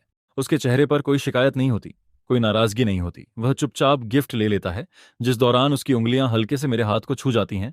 फिर वह नरम आवाज में कहता है, कोई बात नहीं, मैं तुम्हें ब्लेम नहीं करता और मैं तुमसे नाराज भी नहीं हूं, इसलिए उस बात को लेकर इतना मत सोचो। सिर्फ एक साधारण सी बात तुरंत ही मेरे दिल में कई दिनों से जमा सारी बेचैनी और गिल्ट को शांत कर देती है, जिस पर मैं अभी रिएक्ट भी नहीं कर पाती तभी तयन टूर अपने पास से एक खूबसूरती से पैक किया हुआ गिफ्ट बॉक्स निकालकर मेरी तरफ बढ़ाता है। उसकी गहरी काली आंखों में हल्की सी गर्मजोशी भरी मुस्कान दिखाई देती है। ये तुम्हारे लिए है। पिछले 2 एपिसोड्स की रिकॉर्डिंग के दौरान मैं थोड़ा कम बोलता था। इसे मेरी तरफ से एक सिंसियर अपॉलॉजी समझ लो। यह सुनकर मैं तुरंत हैरान रह जाती हूँ। मेरी आंखें बड़ी हो जाती हैं और मैं यकीन नहीं कर पाती कि उसने मेरे लिए गिफ्ट तैयार किया है। मेरे दोनों हाथ घबरा जाते हैं। मैंने कभी नहीं सोचा था कि वो मेरे लिए कोई गिफ्ट लाएगा, और उससे भी ज्यादा यह कि वो खुद आगे बढ़कर मुझसे माफी मांगेगा। जिस पर मैं कांपते हुए हाथों से गिफ्ट लेती हूँ। मेरे दिल में एक साथ हैरानी और गर्माहट भर जाती है। मेरी आंखें भी हल्की नम होने लगती हैं। टीचर था ये बहुत कीमती है, मैं इसे नहीं ले सकती। जिसके जवाब में वह हल्के से मुस्कुराता है। कोई बात नहीं, रख लो। इसे ऐसे समझो कि हमारे बीच जो गलतफहमियां थीं वो अब खत्म हो गई हैं। आगे हम प्रोग्राम की रिकॉर्डिंग अच्छे से करेंगे। यह सुनकर मैं गिफ्ट को सीने से लगाकर जोर से सिर हिलाती हूँ, जिस पर मेरे दिल में मौजूद सारी बेचैनी और गिल्ट इस पल पूरी तरह गायब हो जाती है और उसकी जगह एक अजीब सी गर्माहट भर जाती है। इसके बाद हम दोनों एक शांत कॉफी शॉप में बैठे बातें करते हैं। अब हमारी पहली मुलाकात जैसी झिझक नहीं रहती, ना ही एम्यूजमेंट पार्क वाली हलचल होती है। हम बस आराम से बैठकर एक दूसरे से बातें करते रहते हैं, जिस पर माहौल भी धीरे धीरे और ज्यादा सहज और आरामदायक बनता जाता है। दोनों के बीच की दूरी और झिझक भी कम होने लगती है। फिर ज्यादा समय नहीं बीतता और प्रोग्राम का तीसरा एपिसोड ऑफिशियली ऑन एयर हो जाता है। कॉफी शॉप में हुई हमारी सिंसियर अपॉलॉजी और एक दूसरे को गिफ्ट देने वाला पूरा सीन बिना किसी कट के ऑडियंस के सामने दिखाया जाता है, जिस पर एपिसोड ब्रॉडकास्ट होते ही पब्लिक ओपिनियन में आखिरकार बदलाव आने लगता है। कोची हम की सच्ची माफी, तय्यन टूर और कुच्ची हाम का जेंटल इंटरेक्शन जैसे कीवर्ड्स ट्रेंडिंग लिस्ट पर चढ़ने लगते हैं। अब कमेंट सेक्शन में सिर्फ एकतरफा गालियां नहीं दिखाई देती। धीरे धीरे ज्यादा से ज्यादा लोग मेरी सिचुएशन को समझने लगते हैं। उन्हें लगने लगता है कि मेरा नेचर सीधा साधा है और गलती होने पर मैं उसे सुधारने की कोशिश करती हूँ, न कि जानबूझकर कुछ गलत करती हूँ। जिस पर काफी नेटिजन्स हमारे बीच की स्वीट इंटरेक्शन और जेन्युइन कम्युनिकेशन से भी प्रभावित होने लगते हैं। कई लोग तो हमें कपल की तरह शिप करना भी शुरू कर देते हैं। यहाँ तक कि ताई एंटू के कुछ फैंस भी धीरे धीरे अपनी नाराजगी छोड़ने लगते हैं। उन्हें महसूस होने लगता है कि शायद मेरी गलती इतनी बड़ी भी नहीं थी कि मुझे माफ न किया जाए। आखिरकार दोनों के बीच आइस ब्रेक हो गया। दोनों सच में बहुत जेंटल हैं। चोची हाम की अपॉलॉजी सच में बहुत जेन्युइन लगी। हमने पहले इसे बहुत ज्यादा बुरा भला कहा था। असल में इसका नेचर सिर्फ सीधा साधा है। इसका कोई बुरा इरादा नहीं था। दोनों का गिफ्ट एक्सचेंज वाला सीन बहुत स्वीट था। आखिरकार ऑकवर्डनेस खत्म हो गई। द टीचर सच में बहुत जेंटल हैं। उन्होंने बिल्कुल भी शिकायत नहीं की। तुम दोनों हमेशा ऐसे ही साथ रहो। हालांकि इसके बावजूद कुछ एक्सट्रीम फैंस अभी भी मुझे एक्सेप्ट नहीं करते। वे लगातार कमेंट सेक्शन में मुझे टारगेट करते रहते हैं। उनका मानना होता है कि मैं सिर्फ ड्रामा करके अपनी इमेज क्लीन करने की कोशिश कर रही हूं, जिस पर बॉयकॉट की आवाजें भी पूरी तरह खत्म नहीं होती। कुछ लोग अब भी कहते हैं कि मैं सिंपैथी हासिल करने के लिए गरीब और दुखी होने का दिखावा कर रही हूं। लेकिन पहले 2 एपिसोड्स में जहां पूरा इंटरनेट मेरे खिलाफ था, उसकी तुलना में इस बार मुझे काफी सपोर्ट और गुडविल मिलने लगती है। जब मैं कमेंट सेक्शन में मौजूद उन गर्मजोशी भरे मैसेजेस को पढ़ती हूं तो मेरे होंठों पर अनजाने में मुस्कान आ जाती है, जिस पर मेरे दिल में छाया अंधेरा भी काफी हद तक छंट जाता है। और फिर मेरे और ता येंटू के बीच भी शुरुआती झिझक वाली दीवार टूट चुकी होती है। हमारा रिलेशनशिप धीरे धीरे और ज्यादा सहज होने लगता है। इसके बाद पिछले एपिसोड में हुए गिफ्ट एक्सचेंज के बाद मैं और ता येंटू पहले से कहीं ज्यादा नेचुरल हो जाते हैं। अब हम पहले की तरह चुपचाप और ऑकवर्ड नहीं रहते, जिस पर प्रोग्राम टीम भी मौका नहीं गंवाती और तुरंत एक नई रिकॉर्डिंग शेड्यूल कर देती है। इस बार का कंटेंट काफी सिंपल होता है। मुझे तायेन-टू के फिल्म सेट पर जाना होता है जहां वह शूटिंग कर रहा होता है। वहां जाकर मुझे उसे सरप्राइजेस देना होता है और साथ ही उसके वर्किंग मोमेंट्स को रिकॉर्ड भी करना होता है। यह सुनकर मैं ज्यादा कुछ नहीं सोचती। मुझे सिर्फ इतना लगता है कि वह रोज सेट पर देर रात तक काम करता है, इसलिए वह जरूर बहुत थक जाता होगा और ताज़ा चीजें भी कम खाता होगा। इसी वजह से मैं उसके लिए कुछ खास तैयार करने का फैसला करती हूँ। रिकॉर्डिंग वाले दिन मैं सुबह सुबह ही बाहर निकल जाती हूँ। सबसे पहले फ्रेश फ्रूट स्टोर्स पर जाकर सबसे ताज़े वाटरमेलन, चिनवांग grapes, cream strawberry, Taiwan guava और लॉन्गन चुनती हूँ। हर फ्रूट को मैं खुद ध्यान से चेक करती हूँ, उसे हाथ में दबाकर देखती हूँ, उसकी खुशबू सूंघती हूँ और तभी बैग में रखती हूँ। इसके बाद मैं बेकरी जाकर ताज़ा soft European bread, sandwich bread और छोटे छोटे केक खरीदती हूँ। साथ ही कई दर्जन हॉट कॉफ़ी भी ऑर्डर करती हूँ। मैं खास तौर पर स्टाफ को नोट देती हूँ कि कॉफ़ी में शुगर और मिल्क कम रखा जाए, क्योंकि फिल्म क्रू में हर किसी की प्रेफरेंस अलग हो सकती है। घर लौटते ही मैं सीधे किचन में घुस जाती हूँ और दोपहर तक लगातार बिजी रहती हूँ। सबसे पहले सारे फ्रूट्स को कई बार धोती हूँ, फिर स्ट्रॉबेरी के डंठल हटाती हूँ, मैंगो छीलकर काटती हूँ और वाटरमेलन को बड़े बड़े पीसेज में डिवाइड करती हूँ। फिर मुझे अचानक याद आता है कि प्रोग्राम में कैजुअल चैट के दौरान तयंटू ने एक बार कहा था कि क्यूट शेप्स वाली चीज़ें देखकर उसका मूड अच्छा हो जाता है, जिस पर मैं पूरे घर में कार्टून शेप वाले मोल्ड्स ढूंढना शुरू कर देती हूँ। काफ़ी देर बाद मुझे वो मिल जाते हैं और मैं एक एक करके वाटरमेलन पर उन्हें प्रेस करने लगती हूँ। हेलो किटी शेप को परफेक्ट बनाने के लिए मैंने काफ़ी वाटरमेलन खराब कर दिए, कई बार फेल हुई और मेरे हाथ भी वाटरमेलन जूस से भर गए। लेकिन आखिरकार मैं एक पूरा बॉक्स खूबसूरत कार्टून शेप्स से भरने में कामयाब हो गई, जिस पर मैं खास तौर पर तयंटूर के लिए एक अलग फ्रूट बॉक्स तैयार करती हूँ। बाकी फ्रूट्स को भी छोटे छोटे कंटेनर्स में डिवाइड करके 3 बड़े थर्मल बॉक्सेस में भर देती हूँ, ताकि पूरी फिल्म क्रू के लिए काफ़ी हो सके। जब तक मैं सब कुछ खत्म करती हूँ तब तक लगभग दोपहर हो चुकी होती है। मेरी कमर और पैर दर्द से टूट रहे होते हैं, लेकिन दिल के अंदर अजीब सी शांति महसूस होती है। मैंने यह सब पॉपुलैरिटी पाने या अटेंशन खींचने के लिए नहीं किया था। मैं सिर्फ इतना चाहती थी कि इतनी मेहनत के बीच वह एक टुकड़ा ताज़ा फ्रूट खा सके और कुछ देर आराम महसूस कर सके। इसके बाद मैं सिंपल क्लॉथ्स पहनती हूँ, बालों को लो ट्विन पोनीटेल में बांधती हूँ और चेहरे पर सिर्फ सनस्क्रीन लगाती हूँ। यहाँ तक कि लिपस्टिक भी ज़्यादा डार्क नहीं लगाती, क्योंकि मैं नहीं चाहती कि सीरियस फिल्म क्रू के बीच ज़रूरत से ज़्यादा नोटिस हो जाऊं। फिर प्रोग्राम स्टाफ और कैमरा टीम के साथ फिल्म सेट की तरफ निकल जाती हूँ। जब हम शूटिंग लोकेशन के पास पहुंचते हैं तब दूर से ही सेट की हलचल सुनाई देने लगती है। असिस्टेंट डायरेक्टर की आवाज़ें, वॉक टॉक की सिग्नल्स और स्टाफ की बिजी मूवमेंट्स लगातार सुनाई देती हैं, जिस पर मैं अनजाने में अपने कदम धीमे कर लेती हूँ। मैं किसी को डिस्टर्ब नहीं करना चाहती, इसलिए दूर खड़ी होकर चुपचाप मॉनिटरिंग स्क्रीन की तरफ देखने लगती हूँ। स्क्रीन के बीचों बीच तायेन टू दिखाई देता है। वह कॉस्ट्यूम पहने खड़ा होता है। उसका पूरा पर्सनैलिटी बिल्कुल अलग लग रहा होता है। वह उस शर्मीले, कम बोलने वाले और रियल लाइफ में बेहद पॉलिट इंसान जैसा बिल्कुल नहीं लगता। फिल्म सेट पर तायेंत्सु की प्रेजेंस बेहद पावरफुल होती है। उसकी आंखें गहरी और गंभीर दिखाई देती हैं। उसके डायलॉग्स इमोशन से भरे होते हैं। उसका हर मूवमेंट और हर एक्सप्रेशन बिल्कुल परफेक्ट होता है। यहाँ तक कि सिर्फ खड़े रहने भर से भी वह अपने कैरेक्टर की ऑरा को पूरी तरह दिखा देता है, जिस पर मैं कोने में खड़ी खड़ी अचानक एक बात समझने लगती हूँ। आखिर वह इतनी ऊंची पोजीशन तक क्यों पहुंच पाया है? जैसे ही इस सीन की शूटिंग खत्म होती है, डायरेक्टर कट बोलता है, जिस पर पूरे सेट का माहौल थोड़ा रिलैक्स होने लगता है। मैं एक गहरी सांस लेती हूँ और थर्मल बॉक्स उठाकर आगे बढ़ती हूँ। सबसे पहले डायरेक्टर और बाकी मेन स्टाफ के सामने हल्का सा झुककर नमस्ते कर देती हूँ, जिस पर मैं विनम्रता से कहती हूँ, डायरेक्टर सर, आप सबने बहुत मेहनत की है। मैं कुछ फ्रूट्स, कॉफ़ी और ब्रेड लेकर आई हूँ। उम्मीद है कि आप सब बिना झिझक थोड़ा बहुत ज़रूर लेंगे। यह कहने के बाद मैं प्रोग्राम स्टाफ के साथ मिलकर कॉफ़ी, ब्रेड और फ्रूट बॉक्सेस सभी लोगों में बांटना शुरू कर देती हूँ। Lighting staff, cameraman, props team, makeup artist, logistics staff, हर किसी के हिस्से में कुछ न कुछ आता है। मैं हर चीज़ दोनों हाथों से देती हूँ। मेरा बिहेवियर बेहद पॉलाइट और रिस्पेक्टफुल रहता है। चेहरे पर भी लगातार हल्की मुस्कान बनी रहती है। मैं जरा सी भी लापरवाही दिखाने की हिम्मत नहीं करती, जिस पर फिल्म क्रू के ज्यादातर लोग काफी फ्रेंडली निकलते हैं। जब वे सामान लेते हैं तो उनके चेहरे पर सरप्राइजल साफ दिखाई देता है। वे बार बार थैंक यू बोलते हैं और मेरी तारीफ करते हैं कि मैं कितनी थॉटफुल हूँ। यह देखकर पूरे सेट का माहौल अचानक काफी गर्मजोशी भरा हो जाता है। फिर जैसे ही मैं आखिरी फ्रूट बॉक्स भी बांटकर खत्म करती हूँ और तायेन टूर को ढूंढने के बारे में सोचती हूँ, तभी बगल से एक लंबा सा और सनशाइन स्माइल वाला एक्टर मेरी तरफ आता है। वह इस फिल्म का सेकंड मेल लीड होता है। उसका नाम ख्वांग डिच थान होता है। वह पहले भी कई बार तायेन टू के साथ काम कर चुका होता है। दोनों की प्राइवेट फ्रेंडशिप भी काफ़ी अच्छी होती है। उसका नेचर बहुत आउटगोइंग और मजाकिया होता है, इसीलिए फिल्म क्रू में भी उसकी पॉपुलैरिटी काफ़ी अच्छी रहती है। ख्वांग डिच थान की नज़र मुझ पर पड़ती है।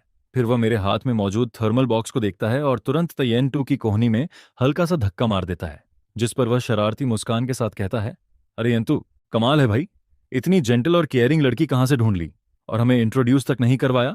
उसकी यह बात सुनते ही आसपास आराम कर रहे सभी स्टाफ मेंबर्स एक साथ हमारी तरफ देखने लगते हैं। डायरेक्टर भी अपना वॉक टॉक नीचे रख देता है और मुस्कुराते हुए इधर देखने लगता है। Script supervisor, makeup artist, young assistants और कई दूसरे लोग भी अपना काम रोककर गॉसिप मोड में आ जाते हैं। बिल्कुल सही कह रहे हैं। द टीचर, थोड़ा इंट्रोड्यूस तो कराइए, इतना छुपाकर क्यों रखा है? हम तो कब से क्यूरियस हैं।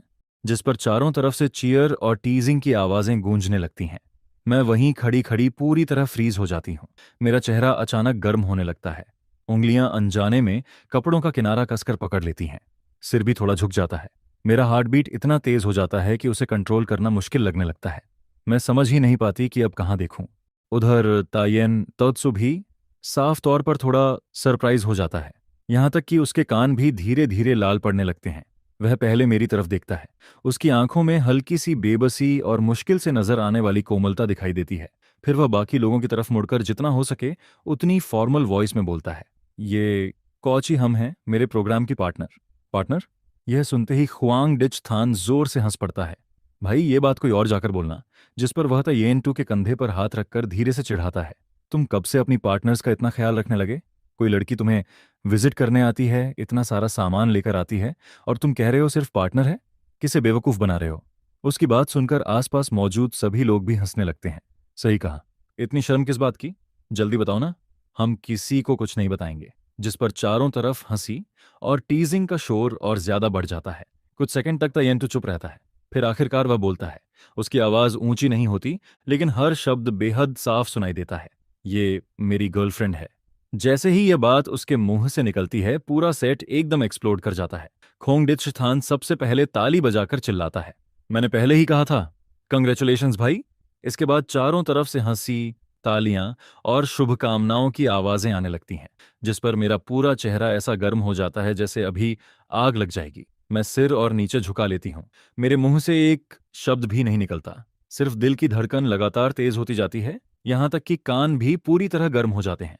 उसी समय येंटू बहुत नेचुरली मेरी तरफ आधा कदम आगे बढ़ता है। वह बिना कुछ कहे मेरे सामने थोड़ा सा खड़ा हो जाता है, ताकि बाकी लोगों की नजरें सीधे मुझ पर न पड़ें। उसका यह छोटा सा मूवमेंट शायद किसी और की नजर में नहीं आता, लेकिन मुझे एक अजीब सी सिक्योरिटी महसूस होती है। कुछ देर बाद मजाक और शोर शराबा धीरे धीरे खत्म हो जाता है। सभी लोग वापस अपने अपने काम पर लौटने लगते हैं। सेट फिर से पहले की तरह बिजी हो जाता है। जिस पर येंटू मेरी तरफ देखता है। शायद उसे महसूस हो जाता है कि मैं अभी भी नर्वस हूं। वह धीरे से कहता है, चलो मेरी रेस्ट वैन में बैठते हैं, बाहर बहुत शोर है। इसके बाद वह मुझे अपनी प्राइवेट रेस्ट वैन तक ले जाता है।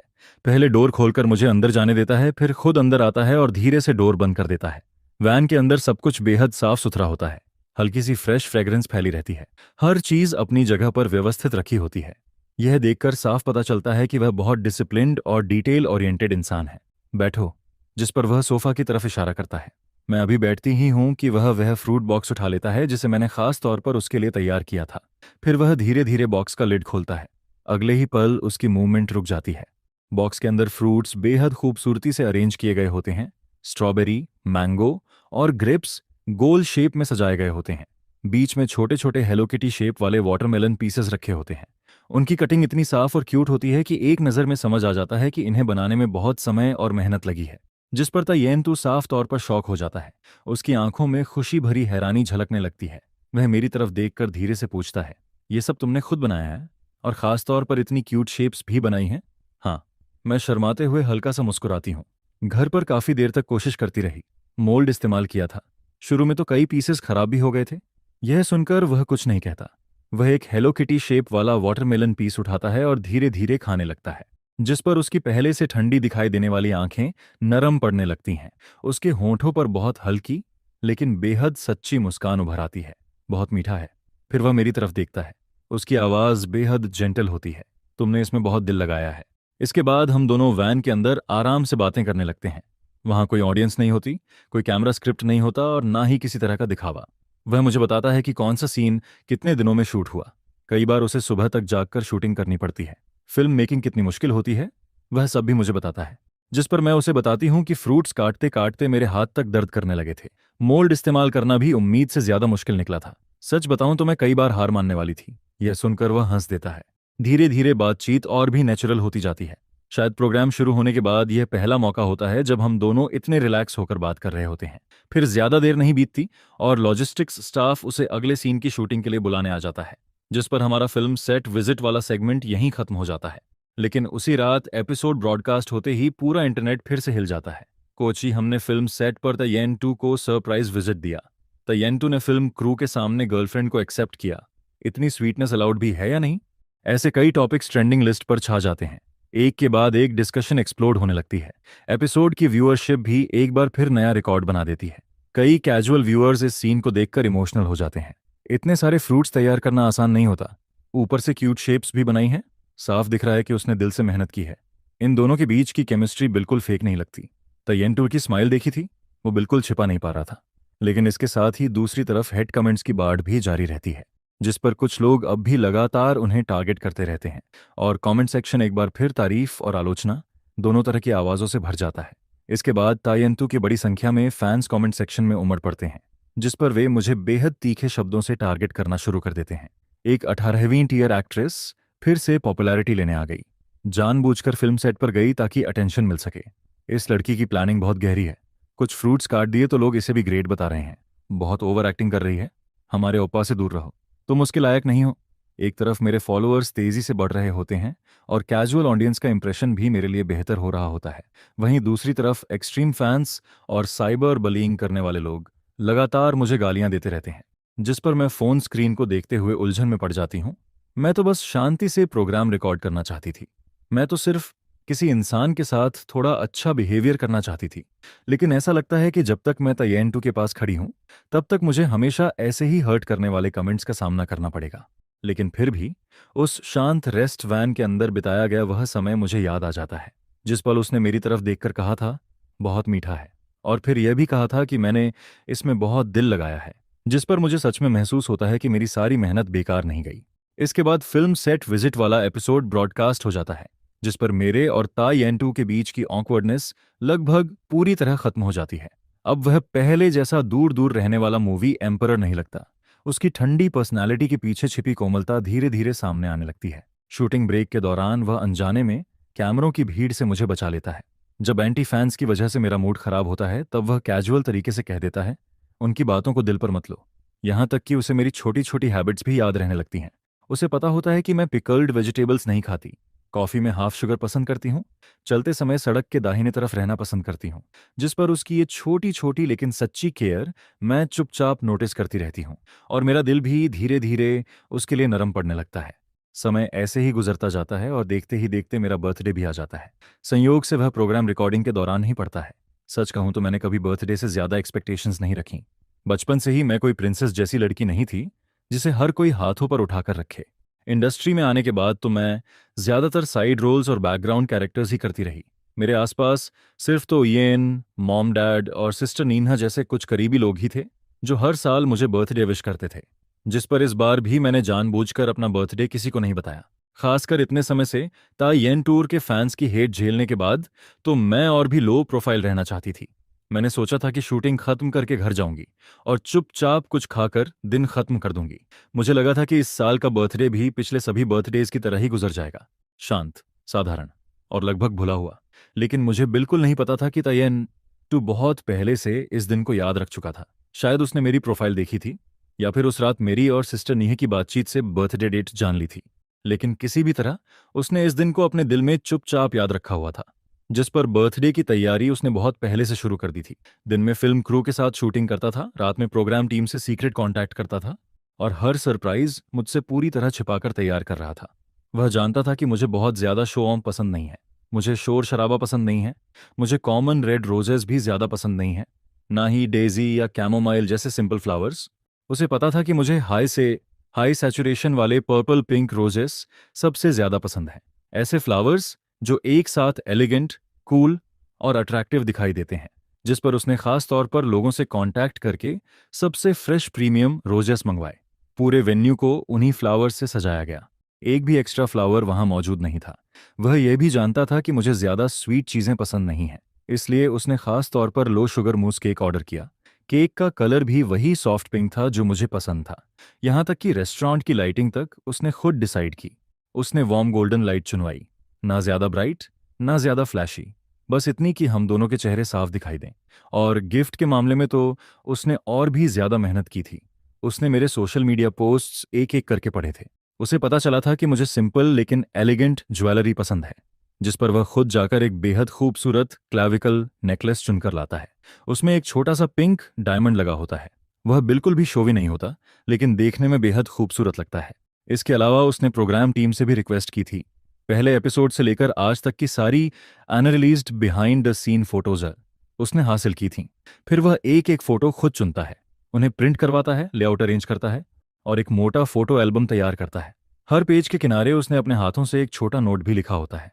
उस दिन क्या हुआ था, हमने क्या बात की थी, कौन सी याद सबसे खास थी, इन सब का रिकॉर्ड उसने बड़े ध्यान से लिखा होता है। सबसे खास बात यह थी कि उसने ये काम किसी असिस्टेंट को नहीं दिया। लगभग लगभग सब कुछ उसने अपने हाथों से तैयार किया था। फिर आखिरकार बर्थडे का दिन आ जाता है। प्रोग्राम टीम मुझे सिर्फ इतना बताती है कि यह एक सामान्य रिकॉर्डिंग सेशन है। मुझे तय समय पर एक फ्रेंच रेस्टोरेंट पहुंचना है, जिस पर मैं बिना ज्यादा सोचे वहां पहुंच जाती हूं। मैंने सिर्फ एक सिंपल ड्रेस पहनी होती है, हल्का मेकअप किया होता है और बालों को नेचुरल स्टाइल में छोड़ा होता है। लेकिन जैसे ही मैं रेस्टोरेंट का डोर खोलकर अंदर कदम रखती हूँ, मैं वहीं की वहीं जम जाती हूँ। पूरा हॉल खूबसूरत फ्लावर्स से भरा हुआ होता है। चारों तरफ प्रीमियम रोजेस की चमक दिखाई देती है। वार्म गोल्डन लाइट्स पूरे माहौल को बेहद कोमल बना रही होती हैं। हवा में हल्की सी फ्लावर फ्रेग्रेंस तैर रही होती है।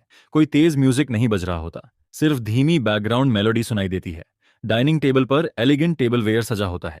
बीच में एक छोटा सा बर्थडे केक रखा होता है, जिस पर अभी तक कैंडल्स नहीं जलाई गई होती। और उन सारे फ्लावर्स के बीच तायेंटू खड़ा होता है। आज उसने कोई फॉर्मल सूट नहीं पहना होता, ना ही शूटिंग कॉस्ट्यूम पहना होता है। वह सिर्फ व्हाइट शर्ट में खड़ा होता है, जिस पर उसकी पर्सनालिटी पहले से कहीं ज्यादा वार्म और अप्रोचेबल लग रही होती है। जैसे ही वह मुझे देखता है, उसकी आंखें और भी नरम हो जाती हैं। फिर वह धीरे धीरे मेरी तरफ चलकर आने लगता है। उधर मैं डोर पर खड़ी की खड़ी रह जाती हूँ। इतना बड़ा सरप्राइज, इतनी सारी तैयारी किसी ने मेरे लिए पहले कभी नहीं की थी। और सबसे हैरानी की बात यह थी कि यह सब करने वाला इंसान एंटरटेनमेंट इंडस्ट्री की सबसे ऊंची पोजीशन पर खड़ा सुपरस्टार था। एक ऐसा मूवी एम्परर जिसे लाखों लोग पसंद करते थे, जिस पर मेरी नाक अचानक से चुभने लगती है, आंखें भी लाल होने लगती हैं। मैं भावनाओं को रोक नहीं पाती। उधर तायेंटू भी थोड़ा इमोशनल दिखाई देता है। उसकी आंखें हल्की लाल हो जाती हैं, आवाज भी पहले से धीमी पड़ जाती है, यहां तक कि वह हैप्पी बर्थडे तक ठीक से नहीं बोल पाता। फिर वह मेरे सामने आकर रुकता है। उसकी आवाज हमेशा से ज्यादा कोमल और गंभीर लगती है। मुझे पहले ही तुम्हारे बर्थडे के बारे में पता चल गया था, इसलिए मैंने अपनी मर्जी से थोड़ा सा अरेंज कर लिया। इसके बाद वह एक खूबसूरती से पैक किया हुआ गिफ्ट बॉक्स मेरी तरफ बढ़ाता है। रिबन बहुत करीने से बंधी होती है, जिस पर वह हल्की मुस्कान के साथ कहता है, एक छोटा सा गिफ्ट है, उम्मीद है तुम्हें पसंद आएगा। मैं कांपते हुए हाथों से गिफ्ट लेती हूँ। मेरी उंगलियां हल्का हल्का कांप रही होती हैं। फिर धीरे धीरे बॉक्स खोलती हूँ। अंदर वही खूबसूरत क्लैविकल नेकलेस रखा होता है, सिंपल, एलिगेंट और बिल्कुल मेरी पसंद के मुताबिक। उसके नीचे एक मोटा फोटो एल्बम रखा होता है। मैं उसे खोलकर देखती हूँ, जिस पर अंदर मौजूद हर फोटो हमारे प्रोग्राम की यादों से भरी होती है। फ्रेंच रेस्टोरेंट में पहली मुलाकात, अम्यूजमेंट पार्क में मेरा उसका हाथ पकड़कर दौड़ना, कॉफी शॉप में हमारी अपॉलॉजी, फिल्म सेट विजिट के दौरान उसके लाल पड़े कान। हर मेमोरी को उसने बेहद प्यार से सजाकर रखा होता है। मैं एक एक पेज पलटती जाती हूँ और आखिरकार मेरी आंखों से आंसू निकल ही आते हैं, जिस पर मैं एल्बम को सीने से लगाए खड़ी रह जाती हूँ, जबकि मेरी पलकों से लगातार आंसू टपकते रहते हैं। मैं आंसुओं से भरी आंखों के साथ एल्बम के पेजेस पलटती रहती हूँ, जिस पर मेरी आवाज हल्की सी कांपती है। ये सब आपने खुद ढूंढा था? जिसके जवाब में तायेंटू धीरे से सिर हिलाता है। वह मेरी लाल आंखों को देखता है। उसके चेहरे पर थोड़ी घबराहट दिखाई देती है, लेकिन उसी के साथ एक बेहद कोमल मुस्कान भी होती है। शायद उसके लिए ये सारे मोमेंट्स सच में इतने खास थे कि वह उन्हें हमेशा के लिए संभाल कर रखना चाहता था। मैं उसकी तरफ देखती हूँ, आंखें अब भी नम होती हैं। थैंक यू, टीचर था। लेकिन इस बार मेरे मुंह से निकला टीचर था पहले जैसा नहीं होता। अब उसमें फॉर्मेलिटी नहीं होती, ना ही दूरी होती है। उसमें सिर्फ दिल से निकली हुई ग्रेटिट्यूड होती है, जिस पर तायेंटू कुछ सेकंड तक चुपचाप मुझे देखता रहता है। फिर वह धीरे से कहता है, तुम्हें हर समय मुझे टीचर तक कहने की जरूरत नहीं है। प्राइवेट में तुम मेरा नाम लेकर भी बुला सकती हो। यह सुनते ही मेरा दिल अचानक एक बीट मिस कर देता है। चारों तरफ पर्पल रोजेस की खुशबू फैली होती है। वार्म लाइट्स पूरे कमरे को नरम बना रही होती हैं और उसकी नजरें लगातार मेरे चेहरे पर टिकी रहती हैं। वह नजरें गहरी होती हैं, स्थिर होती हैं और बिल्कुल भी हटती नहीं हैं। यहाँ कोई मजाक नहीं होता, कोई कैमरास की चिंता नहीं होती, कोई पब्लिक ओपिनियन नहीं होता। सिर्फ वह इंसान होता है जिसने मेरे लिए इतनी सारी तैयारियां की थीं, जिस पर मेरे अंदर की सारी इनसिक्योरिटी, सारी एंग्जाइटी और पिछले दिनों के सारे डर धीरे धीरे हिलने लगते हैं। मेरे दिल में कहीं बहुत गहराई में मैं एक बात साफ महसूस करने लगती हूँ। कुछ बदल चुका था, बहुत पहले से बदल चुका था। शुरुआत में जो सिर्फ ग्रैटिट्यूड थी, फिर जो थोड़ा सा गुड इंप्रेशन बना, वह उसकी लगातार केयर, प्रोटेक्शन और खुलेआम फेवरेटिज्म के बीच धीरे धीरे कुछ और बन गया था। एक ऐसी फीलिंग जिसे मैं खुद भी देखने से डरती थी। मैं उसे पसंद करने लगी थी, नहीं, शायद उससे भी ज्यादा। इस बर्थडे पर फ्लावर्स से भरे इस रूम के अंदर मेरा दिल पूरी तरह उसके लिए धड़कने लगा था। लेकिन इस फीलिंग को मैं स्वीकार नहीं कर सकती थी, ना इसे बोल सकती थी, ना दिखा सकती थी। वह लाखों लोगों का पसंदीदा मूवी एम्परर था और मैं एक बदनाम 3 नो एक्ट्रेस। हमारे बीच का गैप सिर्फ स्टेटस का नहीं था। फिर भी इस पल मैं दिल से महसूस करती हूँ कि यह मेरी जिंदगी का सबसे यादगार बर्थडे था और शायद सबसे गर्मजोशी भरा भी। इसके बाद बर्थडे सरप्राइज वाला एपिसोड ब्रॉडकास्ट हो जाता है, जिस पर इंटरनेट की पब्लिक ओपिनियन पूरी तरह दो हिस्सों में बंट जाती है। ट्रेंडिंग टॉपिक्स लगातार ऊपर चढ़ते जाते हैं, डिस्कशन हीट रुकने का नाम नहीं लेती। लेकिन दूसरी तरफ तयंटू के एक्सट्रीम फैंस पूरी तरह कंट्रोल खो देते हैं। वे मेरे वेबो कमेंट सेक्शन में डेरा डाल देते हैं, प्राइवेट मैसेजेस में घुस जाते हैं, सोशल मीडिया टॉपिक्स में मेरा नाम लेकर हमला करते हैं और सबसे जहरीले शब्दों से मुझे गालियां देना शुरू कर देते हैं। उनके लिए उनका आइडल हमेशा कोल्ड और अनटचेबल था, एक ऐसा मूवी एम्परर जिसने कभी किसी आउटसाइडर को खास इंपॉर्टेंस नहीं दी थी। लेकिन अब वही इंसान खुद वेन्यू चुनता है, खुद फ्लावर सजवाता है, खुद फोटो एल्बम बनाता है और अपनी सारी जेंटलनेस मुझे दे देता है, जिस पर वे इसे किसी भी कीमत पर एक्सेप्ट नहीं कर पाते। भले ही वे जानते हों कि यह डेटिंग शो का हिस्सा है, भले ही उन्हें पता हो कि प्रोग्राम की अपनी स्क्रिप्ट और प्लानिंग होती है, फिर भी उनके लिए मैं सिर्फ एक अननोन एक्ट्रेस थी, एक ऐसी लड़की जिसके पास न पॉपुलर वर्क्स थे, न फेम, न स्ट्रॉन्ग बैकग्राउंड। उनकी नज़र में मैं सिर्फ द येन टू की पॉपुलैरिटी से चिपक कर ऊपर चढ़ रही थी। मेरी हर स्माइल उन्हें फेक लगती थी, हर इंटरेक्शन उन्हें कैलकुलेशन लगता था, हर काइंडनेस उन्हें प्लानिंग लगती थी, जिस पर कमेंट सेक्शन जहरीले मैसेजेस से भर जाता है। लेकिन इन सबके बीच मैं पहले से कहीं ज्यादा क्लियर माइंडेड रहती हूँ। मैं मान चुकी थी कि तायंतु की लगातार केयर ने मुझे प्रभावित किया था। उसकी छोटी छोटी कंसर्न, उसकी अनकॉन्शियस प्रोटेक्शन, उसकी जेंटल आइज, उसकी फेवरेटिज्म, इन सब ने मेरे दिल में फीलिंग्स पैदा कर दी थी। मेरे बार बार रेड फेस होने का कारण वही था, उसके पास होने पर मिलने वाली सिक्योरिटी भी वही थी। यह सब रियल था, लेकिन मैं एक और रियलिटी भी समझती थी। मैं और वह शुरुआत से लेकर अब तक सिर्फ प्रोग्राम पार्टनर्स थे। यह स्वीट जर्नी जितनी भी खूबसूरत दिखती हो, आखिरकार यह एंटरटेनमेंट इंडस्ट्री का एक प्रोजेक्ट था। हम दोनों आर्टिस्ट्स थे। प्रोग्राम को पॉपुलैरिटी चाहिए थी, हमें करियर ग्रोथ चाहिए थी, फीलिंग्स दिल में छिपाकर रखी जा सकती थी, लेकिन उन्हें रियलिटी मान लेना खतरनाक था, जिस पर मैं अपनी सारी इमोशंस को दबाने की कोशिश करती रहती हूँ। उधर प्रोग्राम की पॉपुलैरिटी लगातार बढ़ती जाती है। सिर्फ एक हफ्ते के अंदर मैं जैसी अननोन 18वीं टीयर एक्ट्रेस अचानक इंडस्ट्री में नोटिस की जाने लगती हूँ। मेरे social media followers 1 million cross कर जाते हैं। मैं पूरी तरह गुमनामी से बाहर निकल आती हूँ। कॉस्मेटिक्स ब्रांड्स मुझे कॉन्टैक्ट करते हैं, फैशन कंपनीज कोलैबोरेशन भेजती हैं, home appliance brands endorsement offer करती हैं, नए वेब ड्रामास के स्क्रिप्ट्स आने लगते हैं। कई प्रोडक्शन टीम्स मुझे फीमेल सपोर्टिंग रोल ऑफर करती हैं, कुछ तो फीमेल लीड तक ऑफर करने लगती हैं, जिस पर मेरे घर का एक पूरा ड्रॉअर स्क्रिप्ट से भर जाता है। अब वह समय नहीं रहा जब मुझे एक्स्ट्रा रोल के लिए भी लोगों के आगे झुकना पड़ता था। लेकिन यह अचानक मिली सक्सेस मुझे खुश करने के बजाय बेचैन करने लगती है, क्योंकि मैं सच्चाई जानती थी। मेरे पास जो फेम थी, जो रिसोर्सेज थे, जो अपॉर्चुनिटीज थीं, वह मैंने अकेले हासिल नहीं की थी। उनमें द येंटू का बहुत बड़ा हाथ था। उसी ने मुझे स्टेज प्ले में रोल दिलाया, उसी ने एक्टिंग स्किल्स इंप्रूव करने में हेल्प की, उसी ने कैमरों के सामने मेरी रक्षा की, और सीपी फैंस ने भी मुझे पब्लिक ओपिनियन की दलदल से निकालकर ऊपर उठाया, जिस पर मैं बहुत अच्छी तरह समझती थी कि मेरी पॉपुलैरिटी का बड़ा हिस्सा उसके हेलो इफेक्ट से आया था। अगर एक दिन मैं उससे दूर हो जाऊं तो शायद यह सब खत्म भी हो सकता था। यही रियलाइजेशन मुझे अपनी फीलिंग्स और ज्यादा दबाने पर मजबूर कर देती है। फिर प्रोग्राम धीरे धीरे मिड स्टेज में पहुंच जाता है और आखिरकार वह सेगमेंट आता है जिसका ऑडियंस लंबे समय से इंतजार कर रही होती है, mutual confession session. Programme team ने इसके लिए खास रोमांटिक रूम तैयार किया होता है। विंडो के आसपास वार्म गोल्डन फेरी लाइट्स चमक रही होती हैं। कमरे को मेरे पसंदीदा पर्पल रोजेस से सजाया गया होता है। धीमा म्यूजिक बज रहा होता है और पूरे रूम में एक अजीब सी रोमांटिक टेंशन फैली रहती है। यहाँ कोई एक्स्ट्रा स्टाफ मौजूद नहीं होता, सिर्फ कैमरों होते हैं और मैं सामने बैठा था येंटू, जिस पर कन्फेशन सेशन ऑफिशियली शुरू होता है। वह मेरे सामने बैठा होता है। उसकी बैक हमेशा की तरह सीधी होती है, लेकिन उसकी आंखों में पहले वाली दूरी नहीं होती। न कोल्डनेस होती है, न फॉर्मेलिटी, सिर्फ जेंटलनेस दिखाई देती है। वह लगातार मेरी तरफ देख रहा होता है, बिना किसी झिझक के। फिर वह सबसे पहले बोलना शुरू करता है। उसकी आवाज़ गहरी होती है और हर शब्द सीधे मेरे दिल तक पहुंचता है। प्रोग्राम शुरू होने से अब तक जो भी मोमेंट्स हमने साथ बिताए हैं, जो कुछ भी मैंने तुम्हारे लिए किया है, वह सिर्फ शो की स्क्रिप्ट नहीं थी, ना ही कैमरा के लिए एक्टिंग थी। वह सब मैं सच में करना चाहता था। जिस पर वह कुछ सेकंड रुकता है। उसकी नजरें अब भी मेरी आंखों में टिकी रहती हैं। मुझे पता है कि तुम्हारा रास्ता आसान नहीं था। तुमने डाउट्स देखे हैं, तुमने खुद को लेकर इनसिक्योरिटी महसूस की है, तुम्हें लोगों ने क्वेश्चन भी किया है। इसीलिए मैं तुम्हारी हेल्प करना चाहता था, तुम्हें ज्यादा अपॉर्चुनिटीज देना चाहता था। मैं तुम्हें अपनी मेहनत से चमकते हुए देखना चाहता हूँ। उसकी आवाज़ और भी नरम हो जाती है। और सच कहूँ, तुम्हारे साथ बिताया हर मोमेंट मुझे बहुत सुकून देता है। मैं आगे भी तुम्हारे साथ चलना चाहता हूँ। जिस पर वह पहली बार पूरी गंभीरता से मुस्कुराता है, फिर बिना एक पल की हिचकिचाहट के कहता है, इसलिए मैं तुम्हें दिल से चुनता हूं। और मेरा आंसर है, हाँ, मैं तैयार हूं। मैं तुम्हारे साथ इस शो की रिकॉर्डिंग आगे भी जारी रखना चाहता हूँ और तुम्हारे साथ एक और भी खूबसूरत स्टोरी बनाना चाहता हूँ। जब वो ये बातें कहता है तो उसकी आवाज़ में एक तरफ गंभीरता होती है तो दूसरी तरफ सच्चाई भी साफ नजर आती है। वह बिल्कुल भी उस ठंडे और रिजर्व्ड इमेज वाले फिल्म एम्परर जैसा नहीं लग रहा होता है जिसे लोग हमेशा देखते आए हैं, जिस पर मैं उसके सामने बैठी होती हूँ और उसका इतना गहरा कन्फेशन सुनते हुए उसकी आंखों में दिखाई दे रही गंभीरता को देखती हूँ।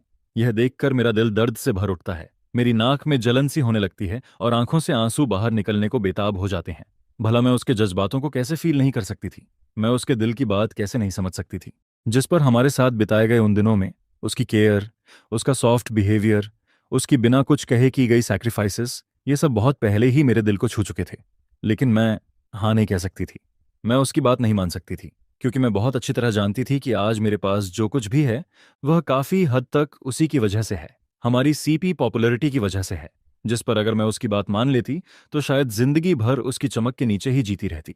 हमेशा लोगों की नज़रों में वही लड़की कहलाती जो सिर्फ तयेन टू के सहारे स्टार बनी है। मैं कभी भी एक इंडिपेंडेंट एक्ट्रेस नहीं बन पाती। और सबसे ज्यादा डर मुझे इसी बात का था। मुझे डर था कि अगर मैं ऐसे ही आगे बढ़ती रही तो मैं उससे इतनी ज्यादा मोहब्बत करने लगूंगी कि खुद को उससे अलग ही नहीं कर पाऊंगी, और फिर आखिर में मेरा प्यार भी खत्म हो जाएगा और मेरा करियर भी बिखर जाएगा। मुझे उन फैंस को निराश करने का भी डर था जिन्होंने हमेशा मेरा सपोर्ट किया था, जिस पर उससे भी ज्यादा डर मुझे तयेन टू के सोलो फैंस से लगता था। मुझे डर था कि एक बार फिर गालियों की बाढ़ आ जाएगी, लोग फिर मुझे लालची कहेंगे, कहेंगे कि मैं बस उसी से चिपकी हुई हूं और उसे छोड़ना नहीं चाहती।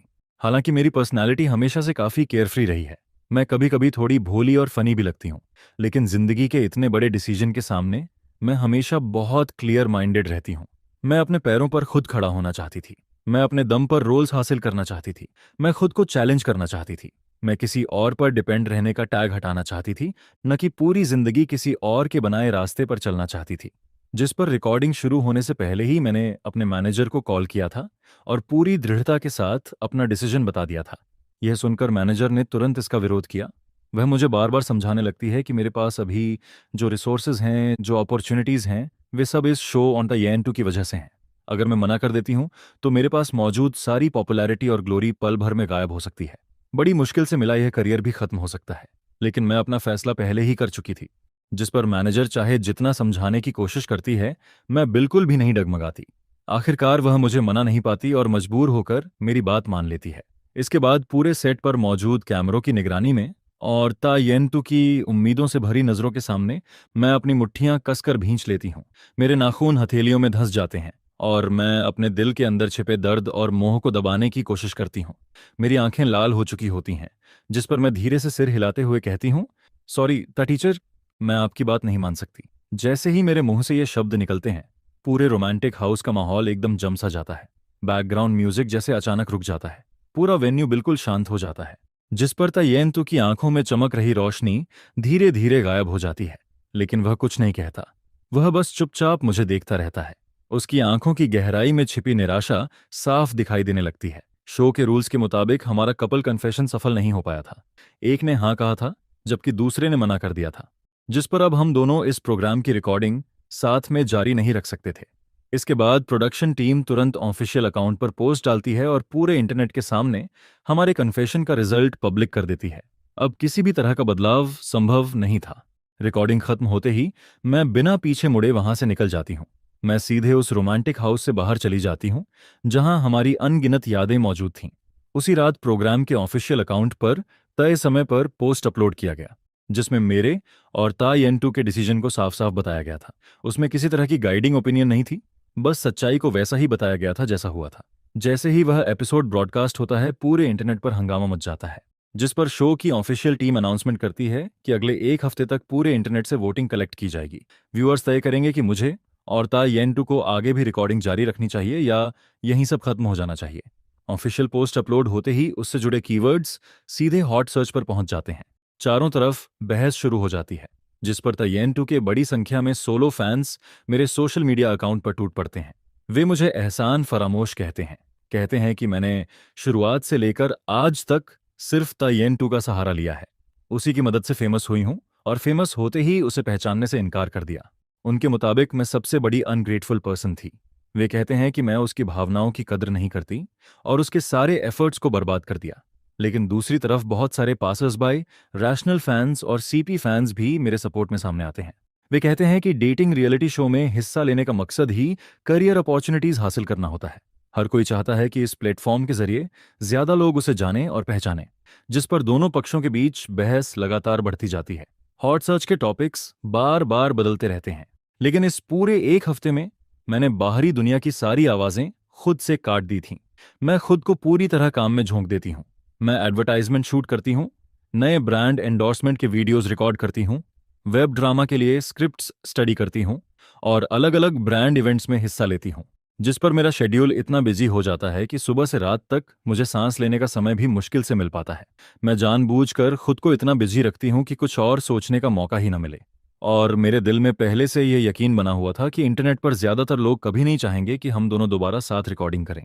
आखिर मैंने पब्लिकली एक टॉप फिल्म एम्परर को रिजेक्ट किया था, और यह भी सच था कि मेरी मौजूदा पॉपुलैरिटी में उसका योगदान बहुत बड़ा था, जिस पर चाहे कुछ पासर सबाई मेरा सपोर्ट करें, लेकिन विरोध करने वालों की संख्या जरूर ज्यादा होगी। मैंने तो पहले ही प्रोग्राम को पूरी तरह अलविदा कहने के लिए खुद को तैयार कर लिया था। इसके बाद मैंने मैनेजर के साथ अपने फ्यूचर इंडिपेंडेंट डेवलपमेंट के बारे में भी चर्चा कर ली थी।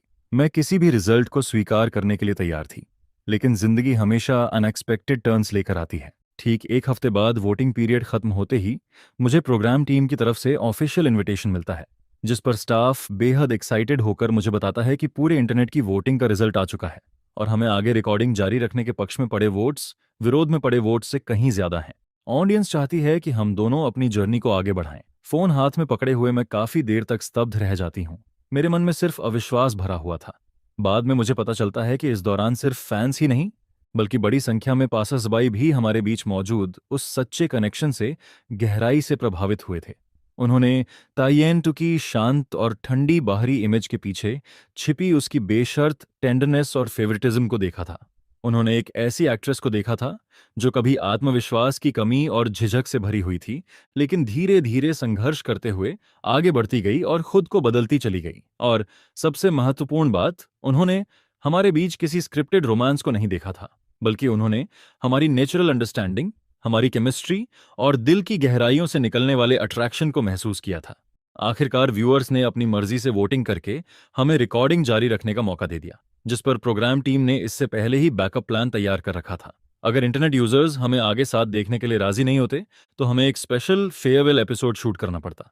उस एपिसोड में हम एक दूसरे को पिछले समय में साथ देने के लिए धन्यवाद कहते और फिर अच्छे तरीके से अपनी पार्टनरशिप को खत्म कर देते। इसके बाद हमारे बीच किसी तरह का कॉन्टैक्ट नहीं रहता, लेकिन किसी ने भी नहीं सोचा था कि हमें दोबारा रिकॉर्डिंग जारी रखने का यह मौका मिल जाएगा। जिस पर प्रोग्राम टीम की अरेंजमेंट के अनुसार रीबूट रिकॉर्डिंग की लोकेशन उसी जगह तय की जाती है जहां हमारी पहली मुलाकात हुई थी। वह फ्रेंच रेस्टोरेंट जहां पहली बार शो की रिकॉर्डिंग हुई थी, आज भी बिल्कुल वैसा ही दिखाई देता है।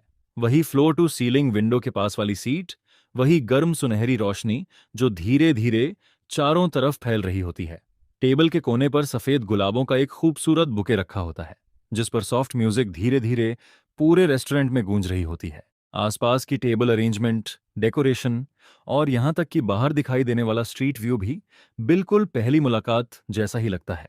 लेकिन जब मैं दरवाजा खोलकर अंदर आती हूँ और ताई एन टू के सामने बैठती हूँ, तब हमारे बीच का माहौल पहले जैसा बिल्कुल नहीं रह गया होता। अब पहली मुलाकात वाली नर्वसनेस नहीं होती, न ही कोई अजनबियत होती है, न ही कन्फेशन वाले दिन की झिझक और दिल चीर देने वाला दर्द मौजूद होता है, जिसकी जगह अब कुछ और ही मौजूद होता है। यह उस एहसास जैसा होता है जैसे कोई खोई हुई चीज दोबारा मिल गई हो। यह एक दूसरे की अनकही केयर होती है। यह एक हफ्ते की दूरी के बाद बची हुई हल्की सी शर्म और भावनाएं होती हैं, जिस पर पूरे माहौल में एक अलग ही एम्बिगियस रोमांस और हार्ट बीट बढ़ा देने वाली फीलिंग फैली हुई होती है। सिर्फ एक नजर मिल जाने से ही ऐसा लगता है जैसे हम दोनों एक दूसरे के दिल की बात समझ लेते हैं। मैं चेयर पर बैठती हूँ और अनजाने में अपनी ड्रेस के किनारे को उंगलियों से पकड़कर सहलाने लगती हूँ। मैं उसके द्वारा किए गए सारे सैक्रिफाइसेस के बारे में सोचती हूँ। मैं इस खोए हुए और फिर दोबारा मिले मौके के बारे में सोचती हूँ। मैं उन सभी नेटिजन्स के सपोर्ट के बारे में सोचती हूँ, जिस पर मेरा दिल कृतज्ञता से भर जाता है। मैं थोड़ी शर्मिंदा भी महसूस करती हूँ और उतनी ही ईमानदार भी। मैं बार बार उससे कहती हूँ, ता टीचर, सच में आपका बहुत बहुत धन्यवाद, और उन सभी व्यूअर्स का भी धन्यवाद जिन्होंने हमें यह मौका दिया। आगे से मैं ज़रूर पूरी मेहनत से रिकॉर्डिंग करूंगी। शो शुरू होने के बाद से मैं हमेशा उसे ता टीचर कहकर ही बुलाती आई थी। यह एक सीनियर के लिए इस्तेमाल किया जाने वाला रिस्पेक्टफुल एड्रेस था, जिसका इस्तेमाल मैं जानबूझकर हमारे बीच दूरी बनाए रखने के लिए करती थी, क्योंकि हम दोनों ही अपने दिल की उन भावनाओं को छिपा रहे थे जिन्हें छूने की हिम्मत नहीं कर पा रहे थे। जिस पर तयेन तो मुझे लगातार थैंक यू बोलते हुए देखता रहता है। मैं पूरे समय सिर झुकाए रहती हूँ और उसकी तरफ देखने की हिम्मत नहीं करती। यह देखकर उसकी गहरी आंखों में हल्की सी बेबसी झलकती है। इसके बाद वह थोड़ा आगे झुकता है। उसकी नजरें पूरी तरह मुझ पर टिक जाती हैं और अपनी गहरी, बेहद सुकून देने वाली आवाज में वह धीरे से पूछता है, क्या तुम मुझे हमेशा ऐसे ही बुलाती रहोगी? यह सुनकर मैं तुरंत सिर उठाती हूँ। मेरी नजरें उसकी नजरों से टकरा जाती हैं, जिस पर मेरे गाल अचानक लाल पड़ जाते हैं। मेरा दिल एक पल के लिए अपनी रिदम तक भूल जाता है। मैं बस उसे देखती रह जाती हूँ और समझ नहीं पाती कि क्या जवाब दूं। वह हल्की मुस्कान के साथ कहता है, हम दोनों ने साथ में इतना कुछ झेला है, अजनबी से दोस्त बन गए हैं, अब तुम्हें इतनी फॉर्मल होने की जरूरत नहीं है। जिस पर उसके होंठों पर एक हल्की लेकिन बेहद नरम मुस्कान दिखाई देती है। उसकी आवाज में इस बार सिर्फ गंभीरता नहीं, बल्कि एक तरह की निश्चितता भी होती है। उसका सामान्य कोल्ड ऑरा अब कहीं दिखाई नहीं देता। अब उसमें सिर्फ मेरे लिए बची हुई वार्मथ होती है। फिर वह धीरे से कहता है, अब से मुझे ता टीचर मत बुलाओ, सीधे मेरा नाम ले सकती हो, तयंतु। मैं उसकी आंखों में साफ दिखाई दे रही उम्मीद को महसूस कर सकती थी, जिस पर मेरी उंगलियां हल्का सा कांपने लगती हैं। मेरे दिल के अंदर खड़ी दीवारें धीरे धीरे हिलने लगती हैं। करीब 10 सेकंड तक मैं कुछ नहीं बोलती। मैं उसकी नजरों से बचने की कोशिश करती हूँ, लेकिन आखिरकार बहुत धीमी आवाज में उसका नाम लेती हूँ, तयंतु। और उसी पल हमारे बीच मौजूद आखिरी दूरी भी टूट जाती है, जिस पर हमारे बीच की सारी बनावटी फॉर्मेलिटी खत्म हो जाती है।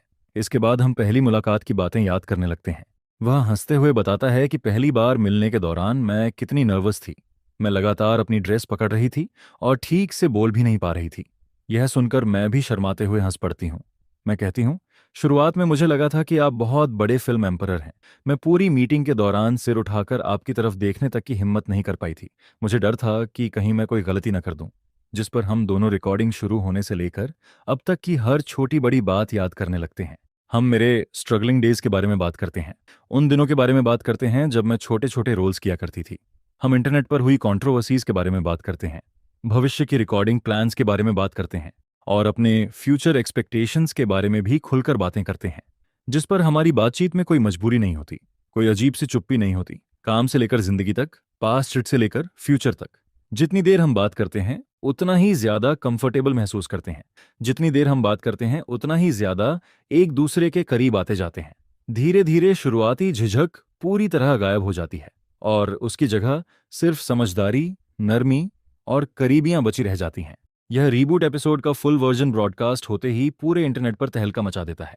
जिस पर एपिसोड जितनी देर ब्रॉडकास्ट होता है, हॉट सर्च उतनी ही देर तक उसी के कब्जे में रहता है। Gu Jihan and the yen to reunion in restaurant, the yen to wants Gu Jihan to call him by name.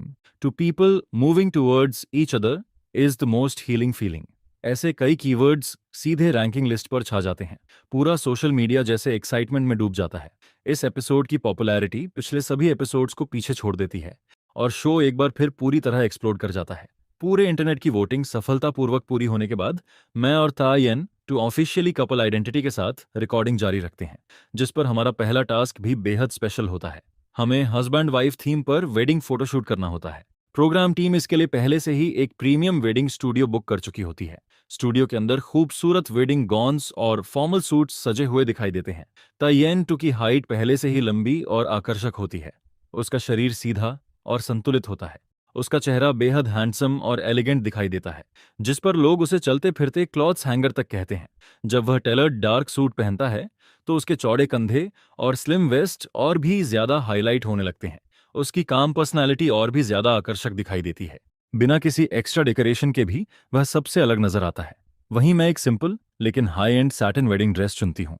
Off shoulder design मेरे कंधों और गर्दन की खूबसूरती को और ज्यादा उभार देता है।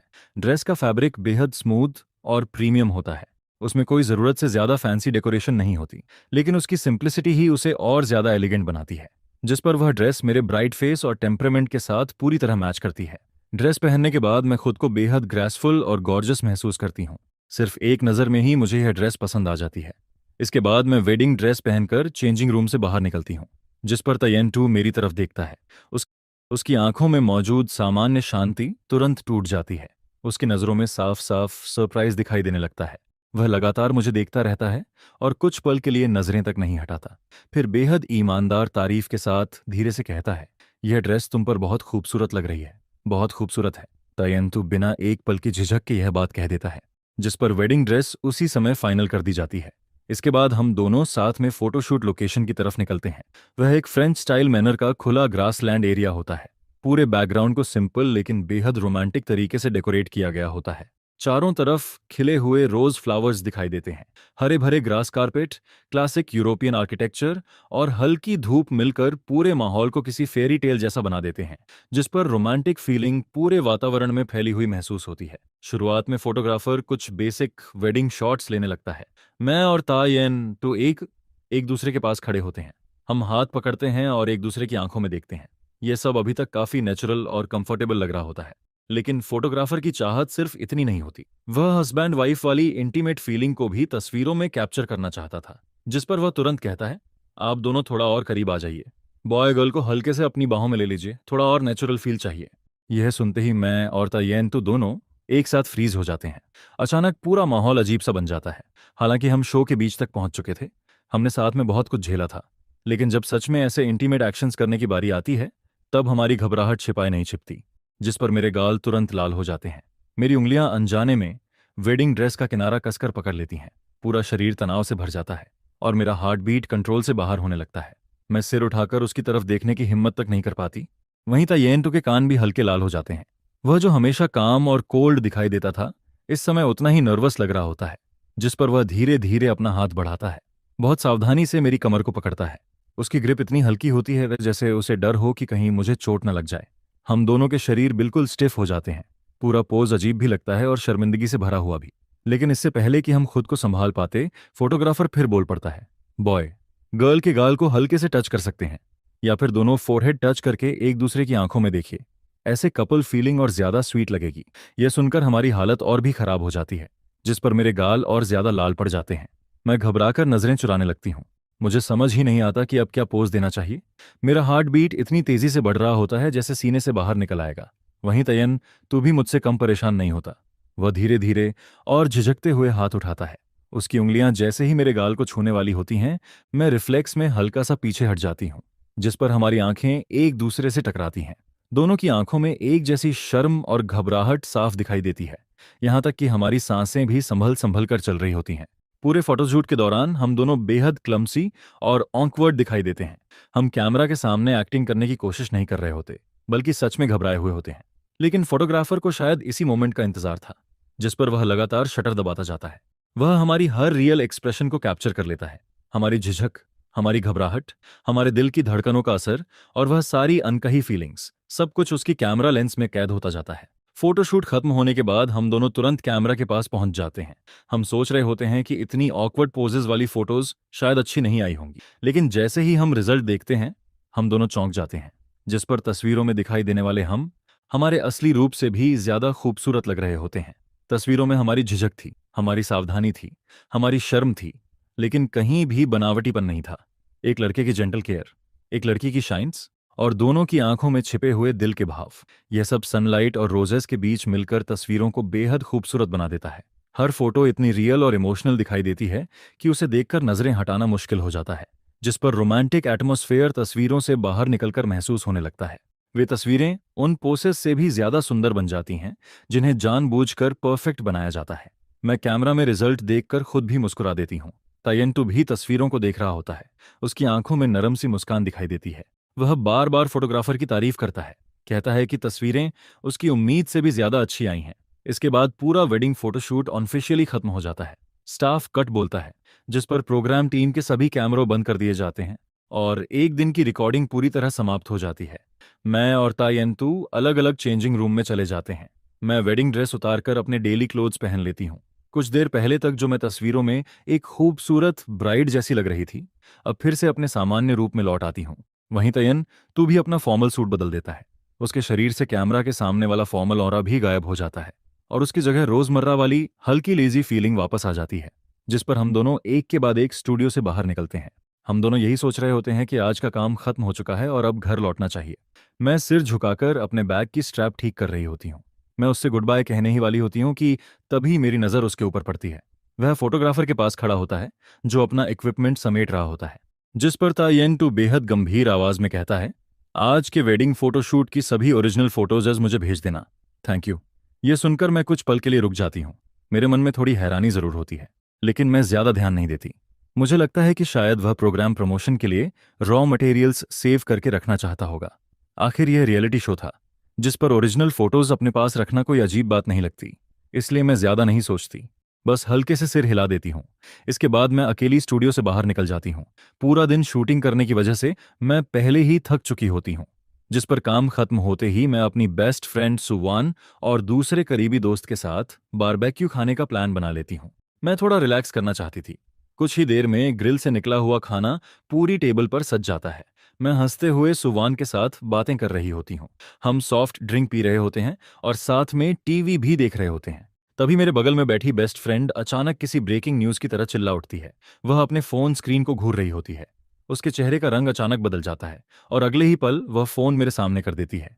उसकी आवाज शौक से भरी होती है। जहान, जल्दी देख, तयंतु ने अभी अभी पोस्ट डाली है। यह सुनकर मेरा दिल एक पल के लिए रुक सा जाता है। मैं कैजुअल तरीके से फोन पकड़ती हूँ, लेकिन जैसे ही मेरी नजर स्क्रीन पर पड़ती है, मेरे चेहरे की मुस्कान जम जाती है। पूरा शरीर शौक में चला जाता है। मेरी आंखों में साफ साफ अविश्वास दिखाई देने लगता है, जिस पर मेरे हाथ में पकड़ा ड्रिंक लगभग गिर ही जाता है। वह पोस्ट सचमुच तयेंटू की थी और उसमें कोई कैप्शन भी नहीं था। उसने सिर्फ एक फोटो अपलोड की थी, आज की वेडिंग फोटोशूट वाली फोटो। लेकिन सबसे हैरानी की बात यह थी कि उसने सबसे ऑकवर्ड और सबसे क्लमसी फोटो चुनी थी। तस्वीर में वह मेरा गाल छूने के लिए हाथ बढ़ा रहा होता है और मैं घबराकर नजरें चुरा रही होती हूँ। हम दोनों के चेहरे पर साफ शर्म दिखाई दे रही होती है। हमारे हाथ पैर तक बेतरतीब लग रहे होते हैं, यहाँ तक कि हमारे लाल हुए कान भी साफ दिखाई दे रहे होते हैं। पूरी तस्वीर में पहली मोहब्बत जैसी मासूम धड़कनें और झिझक भरी हुई होती हैं। और सबसे बड़ी बात, यह कोई एडिटेड फोटो नहीं थी। यह पूरी तरह ओरिजिनल रॉ फोटो थी, जिस